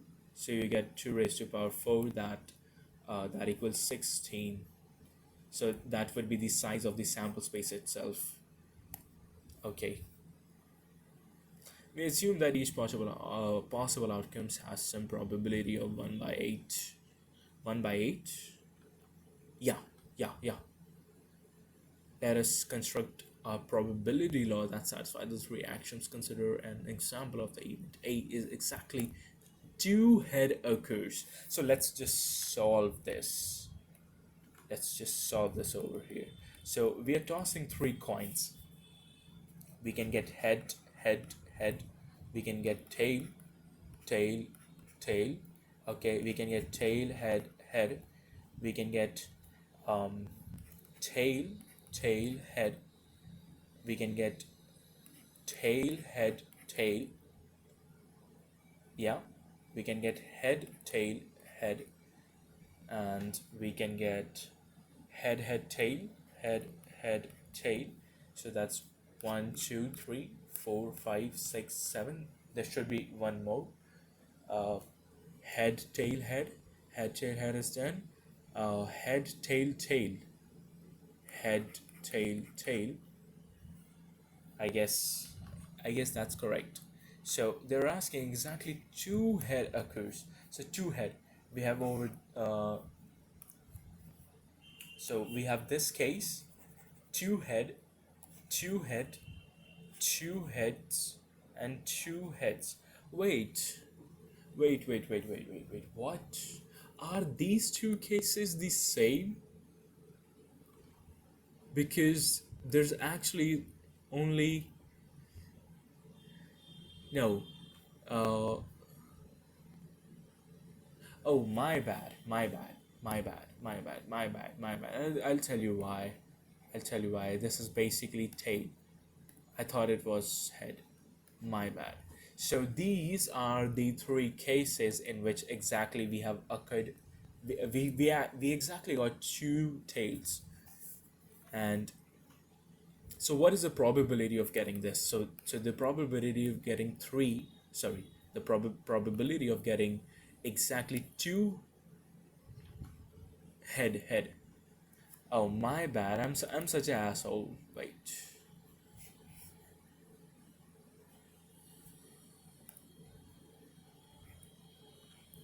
So the probability of getting exact two head. So where are two heads? So that's the first case. That's the second case, and that's the third case. It's two head is basically 3/8. Yeah. Using probability additivity, the probability of A is the sum of the probability of the each element. So P of A can be written as that's 3/8. That's what I got. Similarly, the probability of any event that is equal to 1/8 times the total number of possible outcomes contained in the event. This defines a probability law that satisfies the three axioms. By using the additivity axiom and by generalizing the reasoning in the preceding terms, we reach the following conclusion. Discrete probability law. All right. Discrete probability law. If the sample space consists of finite numbers of possible outcomes, if the sample space consists of finite numbers of possible outcomes, then the probability law is specified by the probabilities of the events that consist of a single element, in particular the probability of any event. Bro, what the hell? That's something that we already did. We don't have to do this again. In the special case where the probability all are same by necessary equals 1 by n in the view of the normalization axiom, we obtain the following discrete uniform probability. Okay, wait. All are the same. If the sample space consists of n possible outcomes, which are equally likely, and all single elements have the same probability and probability number of elements of A. Okay, I get it. Well, actually, no. Explain this. Explain this. I didn't get anything. Honestly, I didn't get anything, so that's why I'm asking Gemini.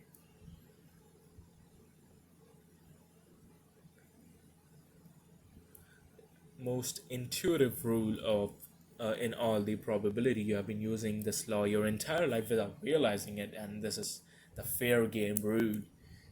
Okay, sample space consists of n possible outcomes. Okay, which are equally likely, every single outcome has the exact same chances of happening. Every single outcome has the exact same chances of the probability of an event A is given by, if you want to know the odds. Okay, number of winning outcomes, total number of possible outcomes. Okay, the classical example, rolling a fair dice. So let's apply the exact formula in the box to a standard six dice die. What is n? The total number of outcomes is six exactly, so n equals six. Equally likely, yes. So every individual number has a chance 1/6. Okay. What are the elements of A? The the even numbers are this. Okay. Okay, I get it. Honestly speaking, I'm just feeling a little bit sleepy. I don't know why. It's interesting, but maybe I'm focusing really hard. That's why I'm getting a little bit tired. So let's see. Wait, what we are. So we are doing we are doing the topic section 1.2. Section 1.2. Okay, so I'm just gonna read till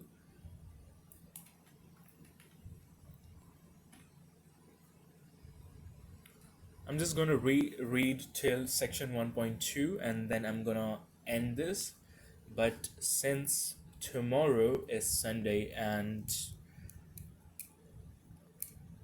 I'm gonna study this on Sunday, yeah, I promise. I'm not gonna take a break tomorrow. Doesn't matter. I don't want my work to be pending, so I'm just gonna read that stuff. So let's get back to. Let's provide few more examples. Okay. So there are examples, and it would be fun doing those examples. Let us provide, okay, probably consider experiment. So example 1.3 says, consider an experiment of rolling a dice of four-sided die. We assume the die is fair, and we intercept the assumption to be mean. That each of the 16 possible outcomes or a pair is this, has the same probability of 1/6. To calculate the probability of an event, we must count the number of elements of the event divided by 16. Yeah, we must count the number of elements. Yeah, exactly, the total number of possible outcomes, and there are some event probabilities calculated in that way. So the sum of the roll is even. Okay, so we have D1, it means dice 1. Let me just get a blank page. So let's say we have a dice 1 that could give me 1, 2, 3, and 4, and then we have dice 2 that can give me again 1, 2, 3, 4. Really thanks to the professor who didn't take six dice, six face dice, because it would be really lengthy to calculate that stuff. And what they're saying is some of the roll is even. So let's say day 1, day 2, not b, it's day 2. And here in the third column we are going to write sum. So let's say we got 1, so we need 3. Let's say we got 2, so yeah, we need what, 2. With 2 we can get 4, if I'm not wrong. Yeah, we can get 4. Wait, I need to see this.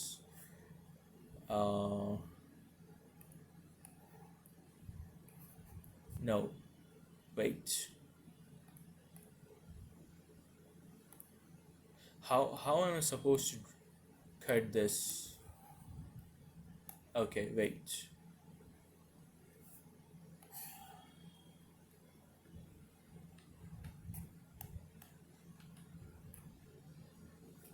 So I'm just gonna write that over here, D2, and I'm just gonna select the whole,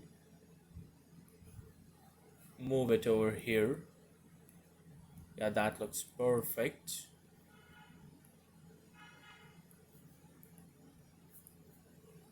So the sum is 4, that's a even. Sum is 4, that's a even. Sum is 6, that's a even. And let's say we got 3, so we need 1 over here. We can't get 2, we can get a 3. And we can get a 4, so let's move on to the 4.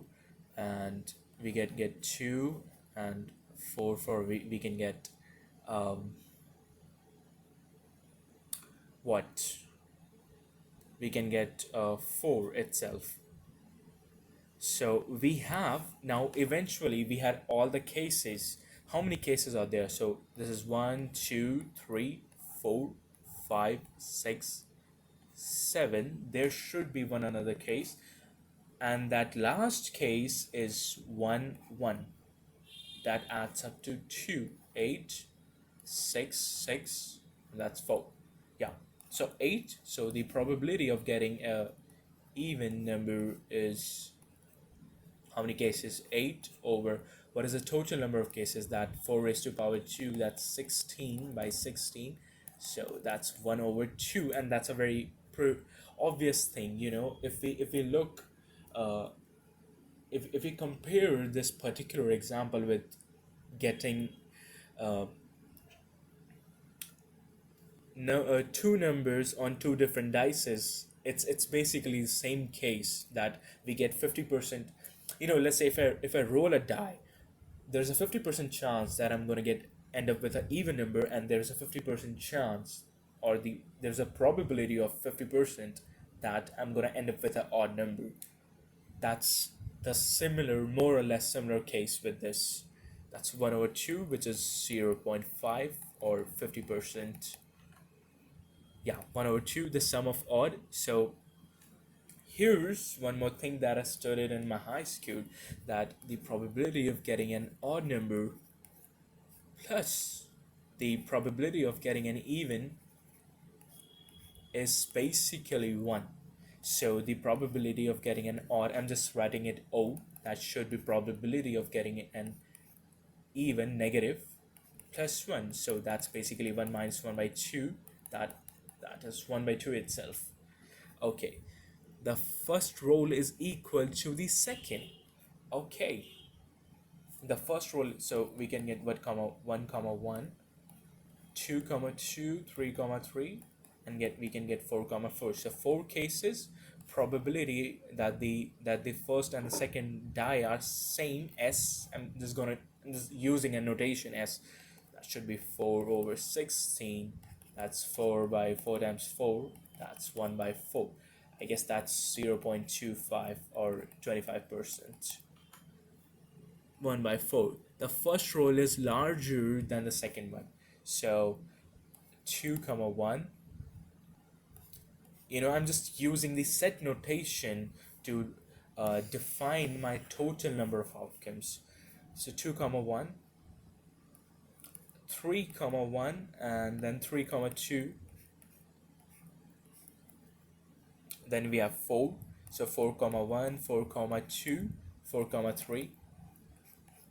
So what is the total number of cases? That's 6. 6 over 18. So that becomes 3. That becomes 9. Wait. Yeah. So that's 1 over 3. And I guess that's 0.33 if I'm not wrong. No. Wait. I did some mistake. Oh, my bad.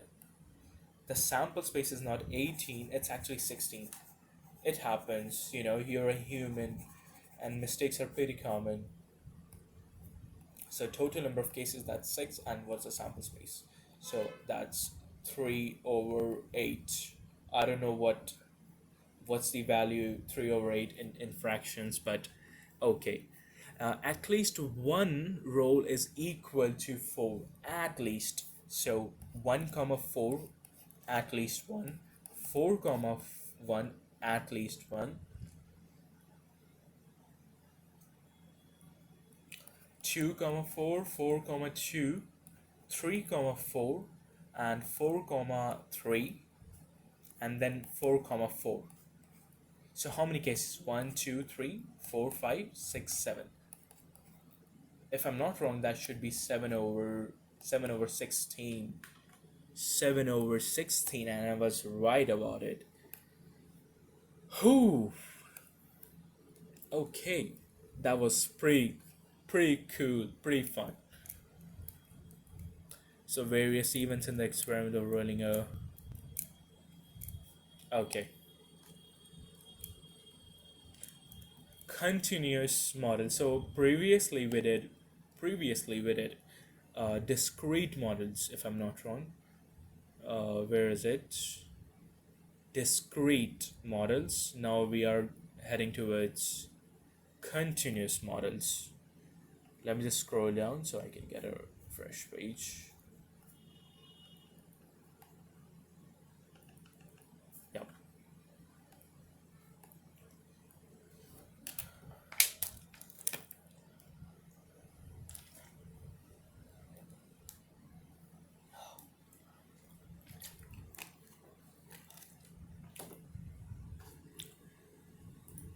I'll be just back from the washroom. I'll get my bottle fill up too.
All right, so I'm back. I'm back. I'm back. I'm back. I'm freaking back. You know, this book is my holy book. I haven't read any Bible or any Gita, but this book literally changed my life, and that also explains why I'm able to deeply focus into studying. you know Crazy man. The author the Carl Newport. Damn, that guy is really great. He changed my life. He literally changed my life. Okay, let's not just get distracted by this book itself, and let's continue. Whew. Let me just hide this. Yeah. So continuous model. Let me just get a sip of water once more.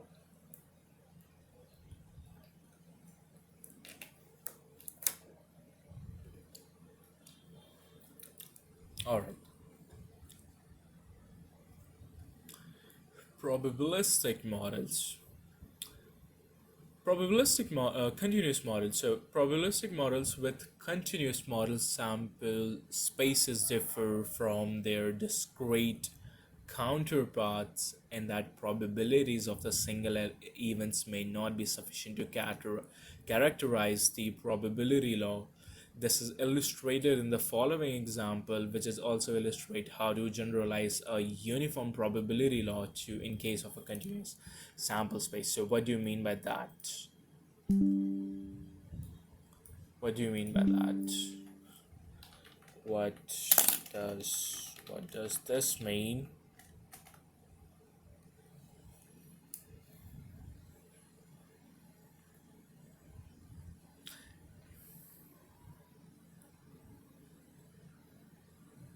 To unlock the math speak by going by the older ways of calculating probabilities completely failed in the continuous space. The discrete was single element is everything. Okay. In the continuous world tells you nothing. Now, let's say you spin a fair laser pointer and it lands on a random angle degree between 0 and 360.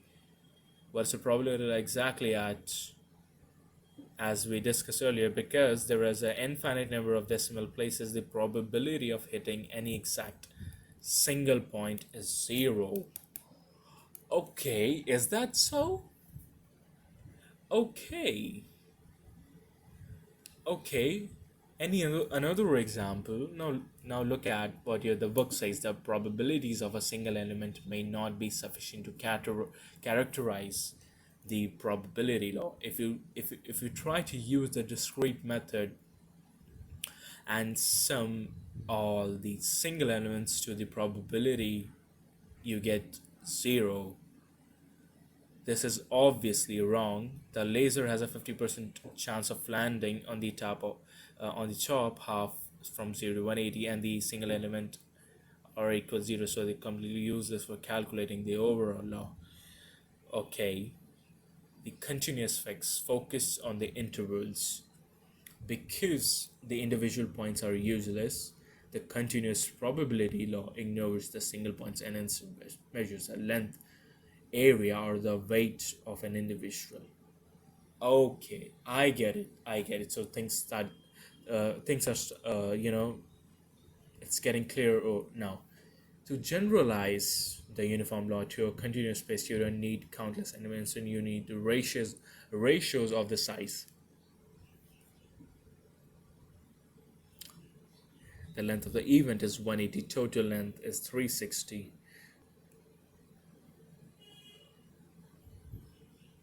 Okay. All right. All right. All right. Here's here's what I understood from this. So let's say you have a laser and you just rolled it. Let's say you have a pen and I just rolled it and it landed up somewhere here. So let's say this is my pen. Okay, this is 0, that's 180, that's I guess 270 maybe. That's 90, 0, 360. So they're asking that what is the probability that it lands between 0 and 180. That's what they're asking. What is the probability that the pen lands between 0 and 180? Now here's the thing. Because let's say what angle it could be, that should be 90 plus 45. Let's say we are assuming from the geometry, we are assuming, so 90 plus 45, that's 135. So it could be either 135 or it could be either 135 point something, something uh infinitely large number, because between 0 and 180 there are infinitely large degrees, number of degrees. So in that case, our discrete system, what was our discrete system? Taking individual points. Example of this is picking up a number out of a dice. When we roll a dice, let's say, well, what is the probability of getting a 1? So that's 1 over 6. But in that case, it's not possible because the number in itself is infinitely large. So instead of taking a single point, we define something called the length, or the range, whatever the range of the event is. So if they're asking between 0 and 180, we can say that it occurred between 180, so 180 minus 0. And so what is the total number of possibilities? That's over 360. So that comes out to be 1.2, or 0 0.5. 0.5, yeah. I'll give you another example on my own. So here's the thing. Now things are really getting interesting. So what is the probability that it lands between 270 to 270 and 180 degrees? So it's simple. So it would be 270 minus. So we have to define the area, not the area, but the range where the probability is occurring. So if you'll see, that's basically between 270 and between 280. So we subtract these two, minus 180 by 360. So that's basically just this, and that's, we already know, that's just 90 over 360. And I guess that's 4 times, if I'm not wrong, 9. That so that comes out to 1 by 4, or that's 0.25, which is equals 25%.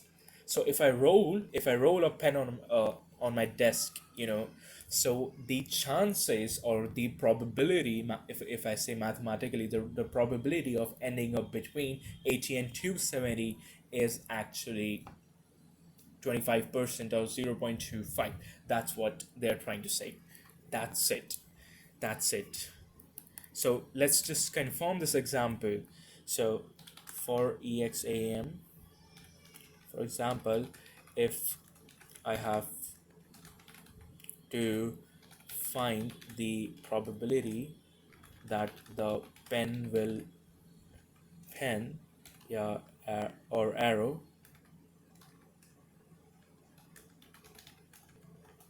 will end up between 270 and 180,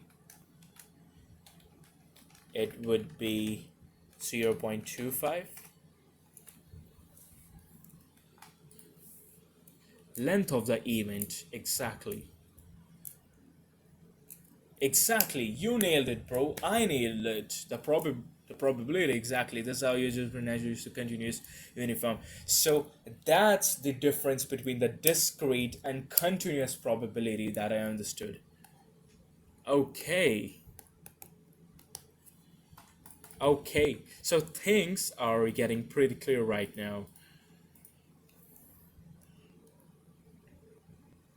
So there's another example. So example 1.4 says a wheel of fortune is continuously calibrated from 0 to 1, so the possible outcomes of the experiment consisting of a single spin are numbers like between 0 and 1. Assuming a fair wheel is appropriate to consider all the outcomes equally likely, okay, what is the probability of the event of consisting of a single element? It cannot be positive, because then using the additivity axiom, it would follow that the event with a sufficient large number of elements would have probability greater than 1. Therefore, the probability of any event that consists of a single element must be 0. In this example, it makes sense to assign the probability b minus a to any subinterval b, ab, and to calculate the probability of more complicated set by equating its length. That dagger sign came once more. This assignment satisfies the 3 probability actions and qualifies as a legitimate probability law. Oh my fucking god, that was crazy. Honestly speaking, that was really crazy. So, in this example, they just said that instead of spinning a wheel, or taking uh, from some values from 0 to 360, they took values in the interval 0 comma 1, and they did mention to subtract to any subinterval a comma b. Okay, let's just move on to the example number 1.5. So Romeo and Juliet have a date. Okay, they have a date at a given time, and each will arrive at a meeting place with a delay between 0 and hour 1. Okay, with all the pairs of the delays are being equally likely. The first to be arrived wait for the 15 minutes and will leave if other has not arrived. What is the probability that they will meet? Okay, the first to arrive will wait for 15 minutes. Okay, so let us use a sample space. Okay, whose elements are the possible pairs of the delays for the two. Our interpretation of equally likely pairs of delay is to let the probability of the subset, okay, 0 and 1, which corresponds to 0th hour or the starting of the time at t equals 0, and t equals 1 basically means 60 minutes. Okay, our interpretation of equally likely pairs delay, okay, of the to be equal to its area. This probability law satisfies the three probability axioms. The event that will meet in the shadow region in the figure 1.5, this probability is calculated to be 7 over 16. The event that will in the region. Okay, let me just move on to the figure 1.5. Is that figure 1.5? No, that's 1. Where is figure 1.5? Yeah, there it is. The event M that the Romeo and Juliet will arrive within 15 minutes of each other is x, y, such that mod of x minus y is less than 1 over 4.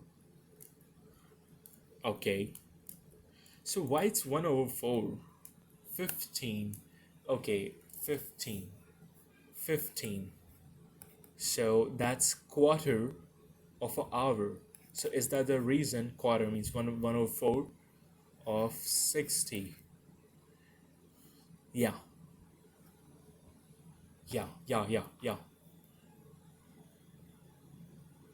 And in the shear region, the area M, oh my god. Okay. So it's no longer, you know, it's no longer a probability question. It's a graphical question. The ones will the ones which actually include the linear programming and what do they call it? Inequality. Yeah, inequality. The area of M is 1 minus the area of the two shared regions. 1 minus 3 over 4, that's 7 over 16. Is the probability of the meeting.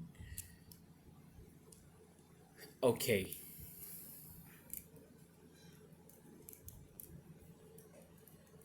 So whosoever gets. Okay, I'm actually going to understand this example once more with the help of AI, my Gemini.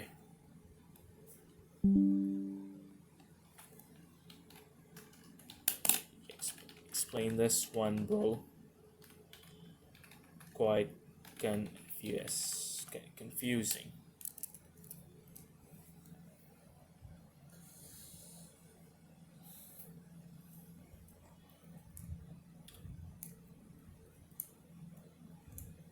Our spinning constant is beautifully just wrapped in a strict mathematical terminology.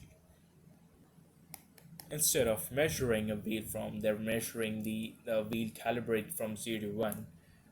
The sample space in any decimal number between 0 and 1 is, okay, think of the percentage of the wheel. All right, is a quarter way around. What is the exact point number must have a probability of 0.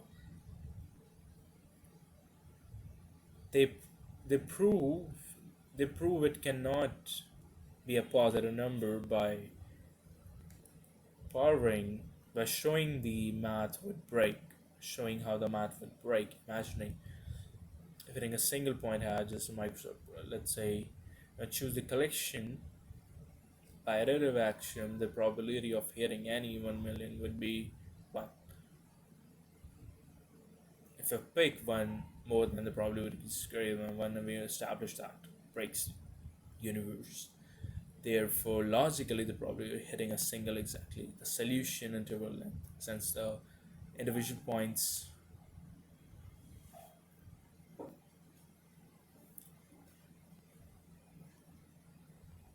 Wait.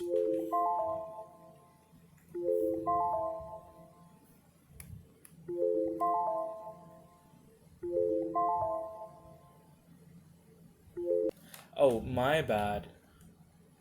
I actually gave it a wrong example.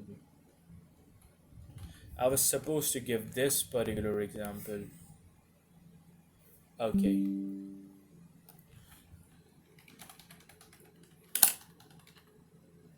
explain this, bro. So it's been 2 hours since I started my recording, but that's totally okay because I'm gonna complete section 1.1 is already completed. I'm just gonna complete section 1.2.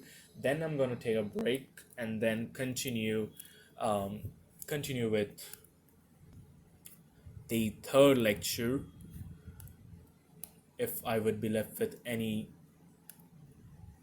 energy. Okay. The famous Romeo and Juliet problem is a classical favorite. It takes a continuous probability for us to move into the 2D areas. Let's just break down how the how did we arrive at the fraction. So let x be the arrival delay from 0 to let y be the juice arrive from 0 to 1 because we have two independent variables ranging from 0 to 1. We can graph them on a 2D. Romeo's x-axis, Juliet's y-axis. Together they create a 1 over square. 1 cross total area of the square is 1. So the sample space is 1. Since all the pairs are equally likely, finding the probability just means finding the area of the winning zone and dividing it by the total area, that's 1. The condition, when do they actually meet? The problem says the first to arrive waits 15 minutes, which is 1 for our hour, then leaves. This means to meet them, the difference between cannot be more than 1/4 of an hour. Okay, so that was the logical point where I was missing. To meet them, the difference between so x comma y cannot be more than. So it should be less than equals. Wait, is it less than equals or is it just less than 1/4?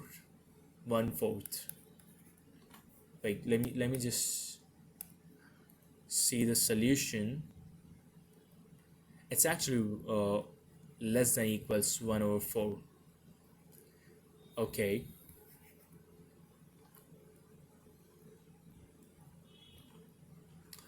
I've really forgotten how to solve the inequality, and then if there is to me that we cannot be more mathematically the absolute difference between. Okay, so that was a point where I was missing. If you break the absolute, you give two boundaries. So it should be minus x minus, you take the negative plus y should be less than equals to 1/4, not y, 1/4, and we get x minus y less than equals 1/4. Okay, so y is just less than, yeah, that's what I'm getting. So y is just less than equals x plus 1/4, and over here we have x less than equals to y plus 1/4. That's what we have got. Now wait, why it's negative? Okay, I get it. So y is greater than equal to 1/4 minus x. Okay,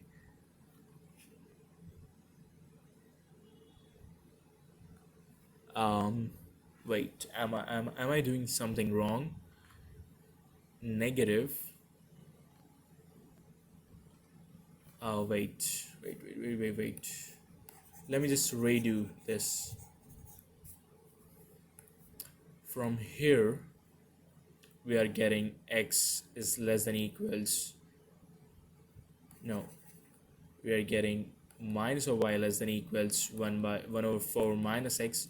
If we multiply negative 1 on both the sides, we eventually reverse the inequality, so that gets y greater than equal to x minus 1 by 4, 1 over 4.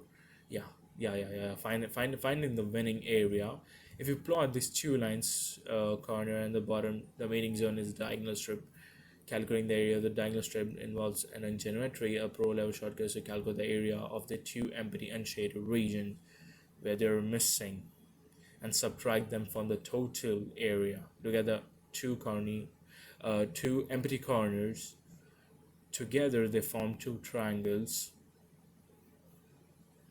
Okay, so that's what happening in this particular. Oh, wait, I really don't know what this height is. No, I don't know.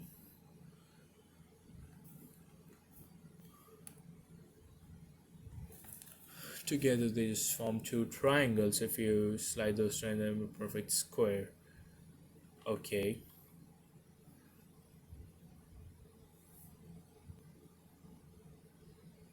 Wait. So the chat GPT, the Gemini actually gave me another solution, whereas the book has some other solution, which is totally okay. Okay. So using these inequalities, we actually arrive in the shaded region of the figure. The area M is 1 minus the area of the shaded of the two triangles. All right. And this, the area of this should be equals this by geometry. How do we find the area? So that's half into base. What is base? That's 1 minus 1 over 4 into height. How do you find the height? Calculating area of the diagonal strip is diagonal and geometry pro level shortcut is to calculate the area of the two empty and shaded corners where they miss each other, and then subtract from the total area. Look at the two empty corners. Together they form a triangle. Together?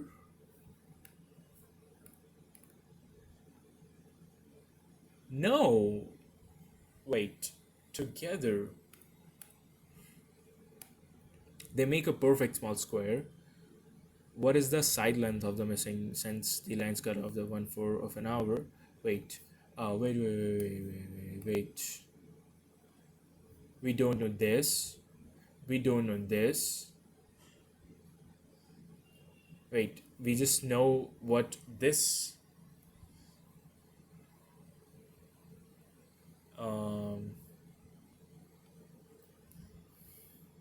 Wait. Wait. If they're forming squares, if it's forming a square and this side is 1 minus 1 over 4, which is nothing but 3 over 4, the side length is actually 1 over 4. So to find the probability where they meet is the total minus this shaded region, the area. Okay, so the area should be 3 square by 4 square. The area of the shaded region is a square, a where a is the so that's 9 by 16. So it's eventually 16 minus 9 over 16. What's that? That's 7 over 16. Okay, all right. So that's the required answer. Okay. I was confused. I was just wondering that how we are supposed to find this side and this side. But since it's forming us, but since it's forming a perfect square, using geometry, we could have just simplified out the area. Okay, I get it. I get it. I totally get it. Properties of probability law. Okay, all right. Honestly, um, wait. How much time? Okay, so we have spent ample enough of time reading into that material, and I guess I'm actually going to take a break right now. Um, I don't know if I would be back. Maybe I'm gonna take another half an hour break. Just gonna just gonna get eat something, and maybe I'll back 7:30. 7:30 to 8:30 will be back, doing completing the whatever the material is left. All right, so I'm just stopping the recording. See you in the next video.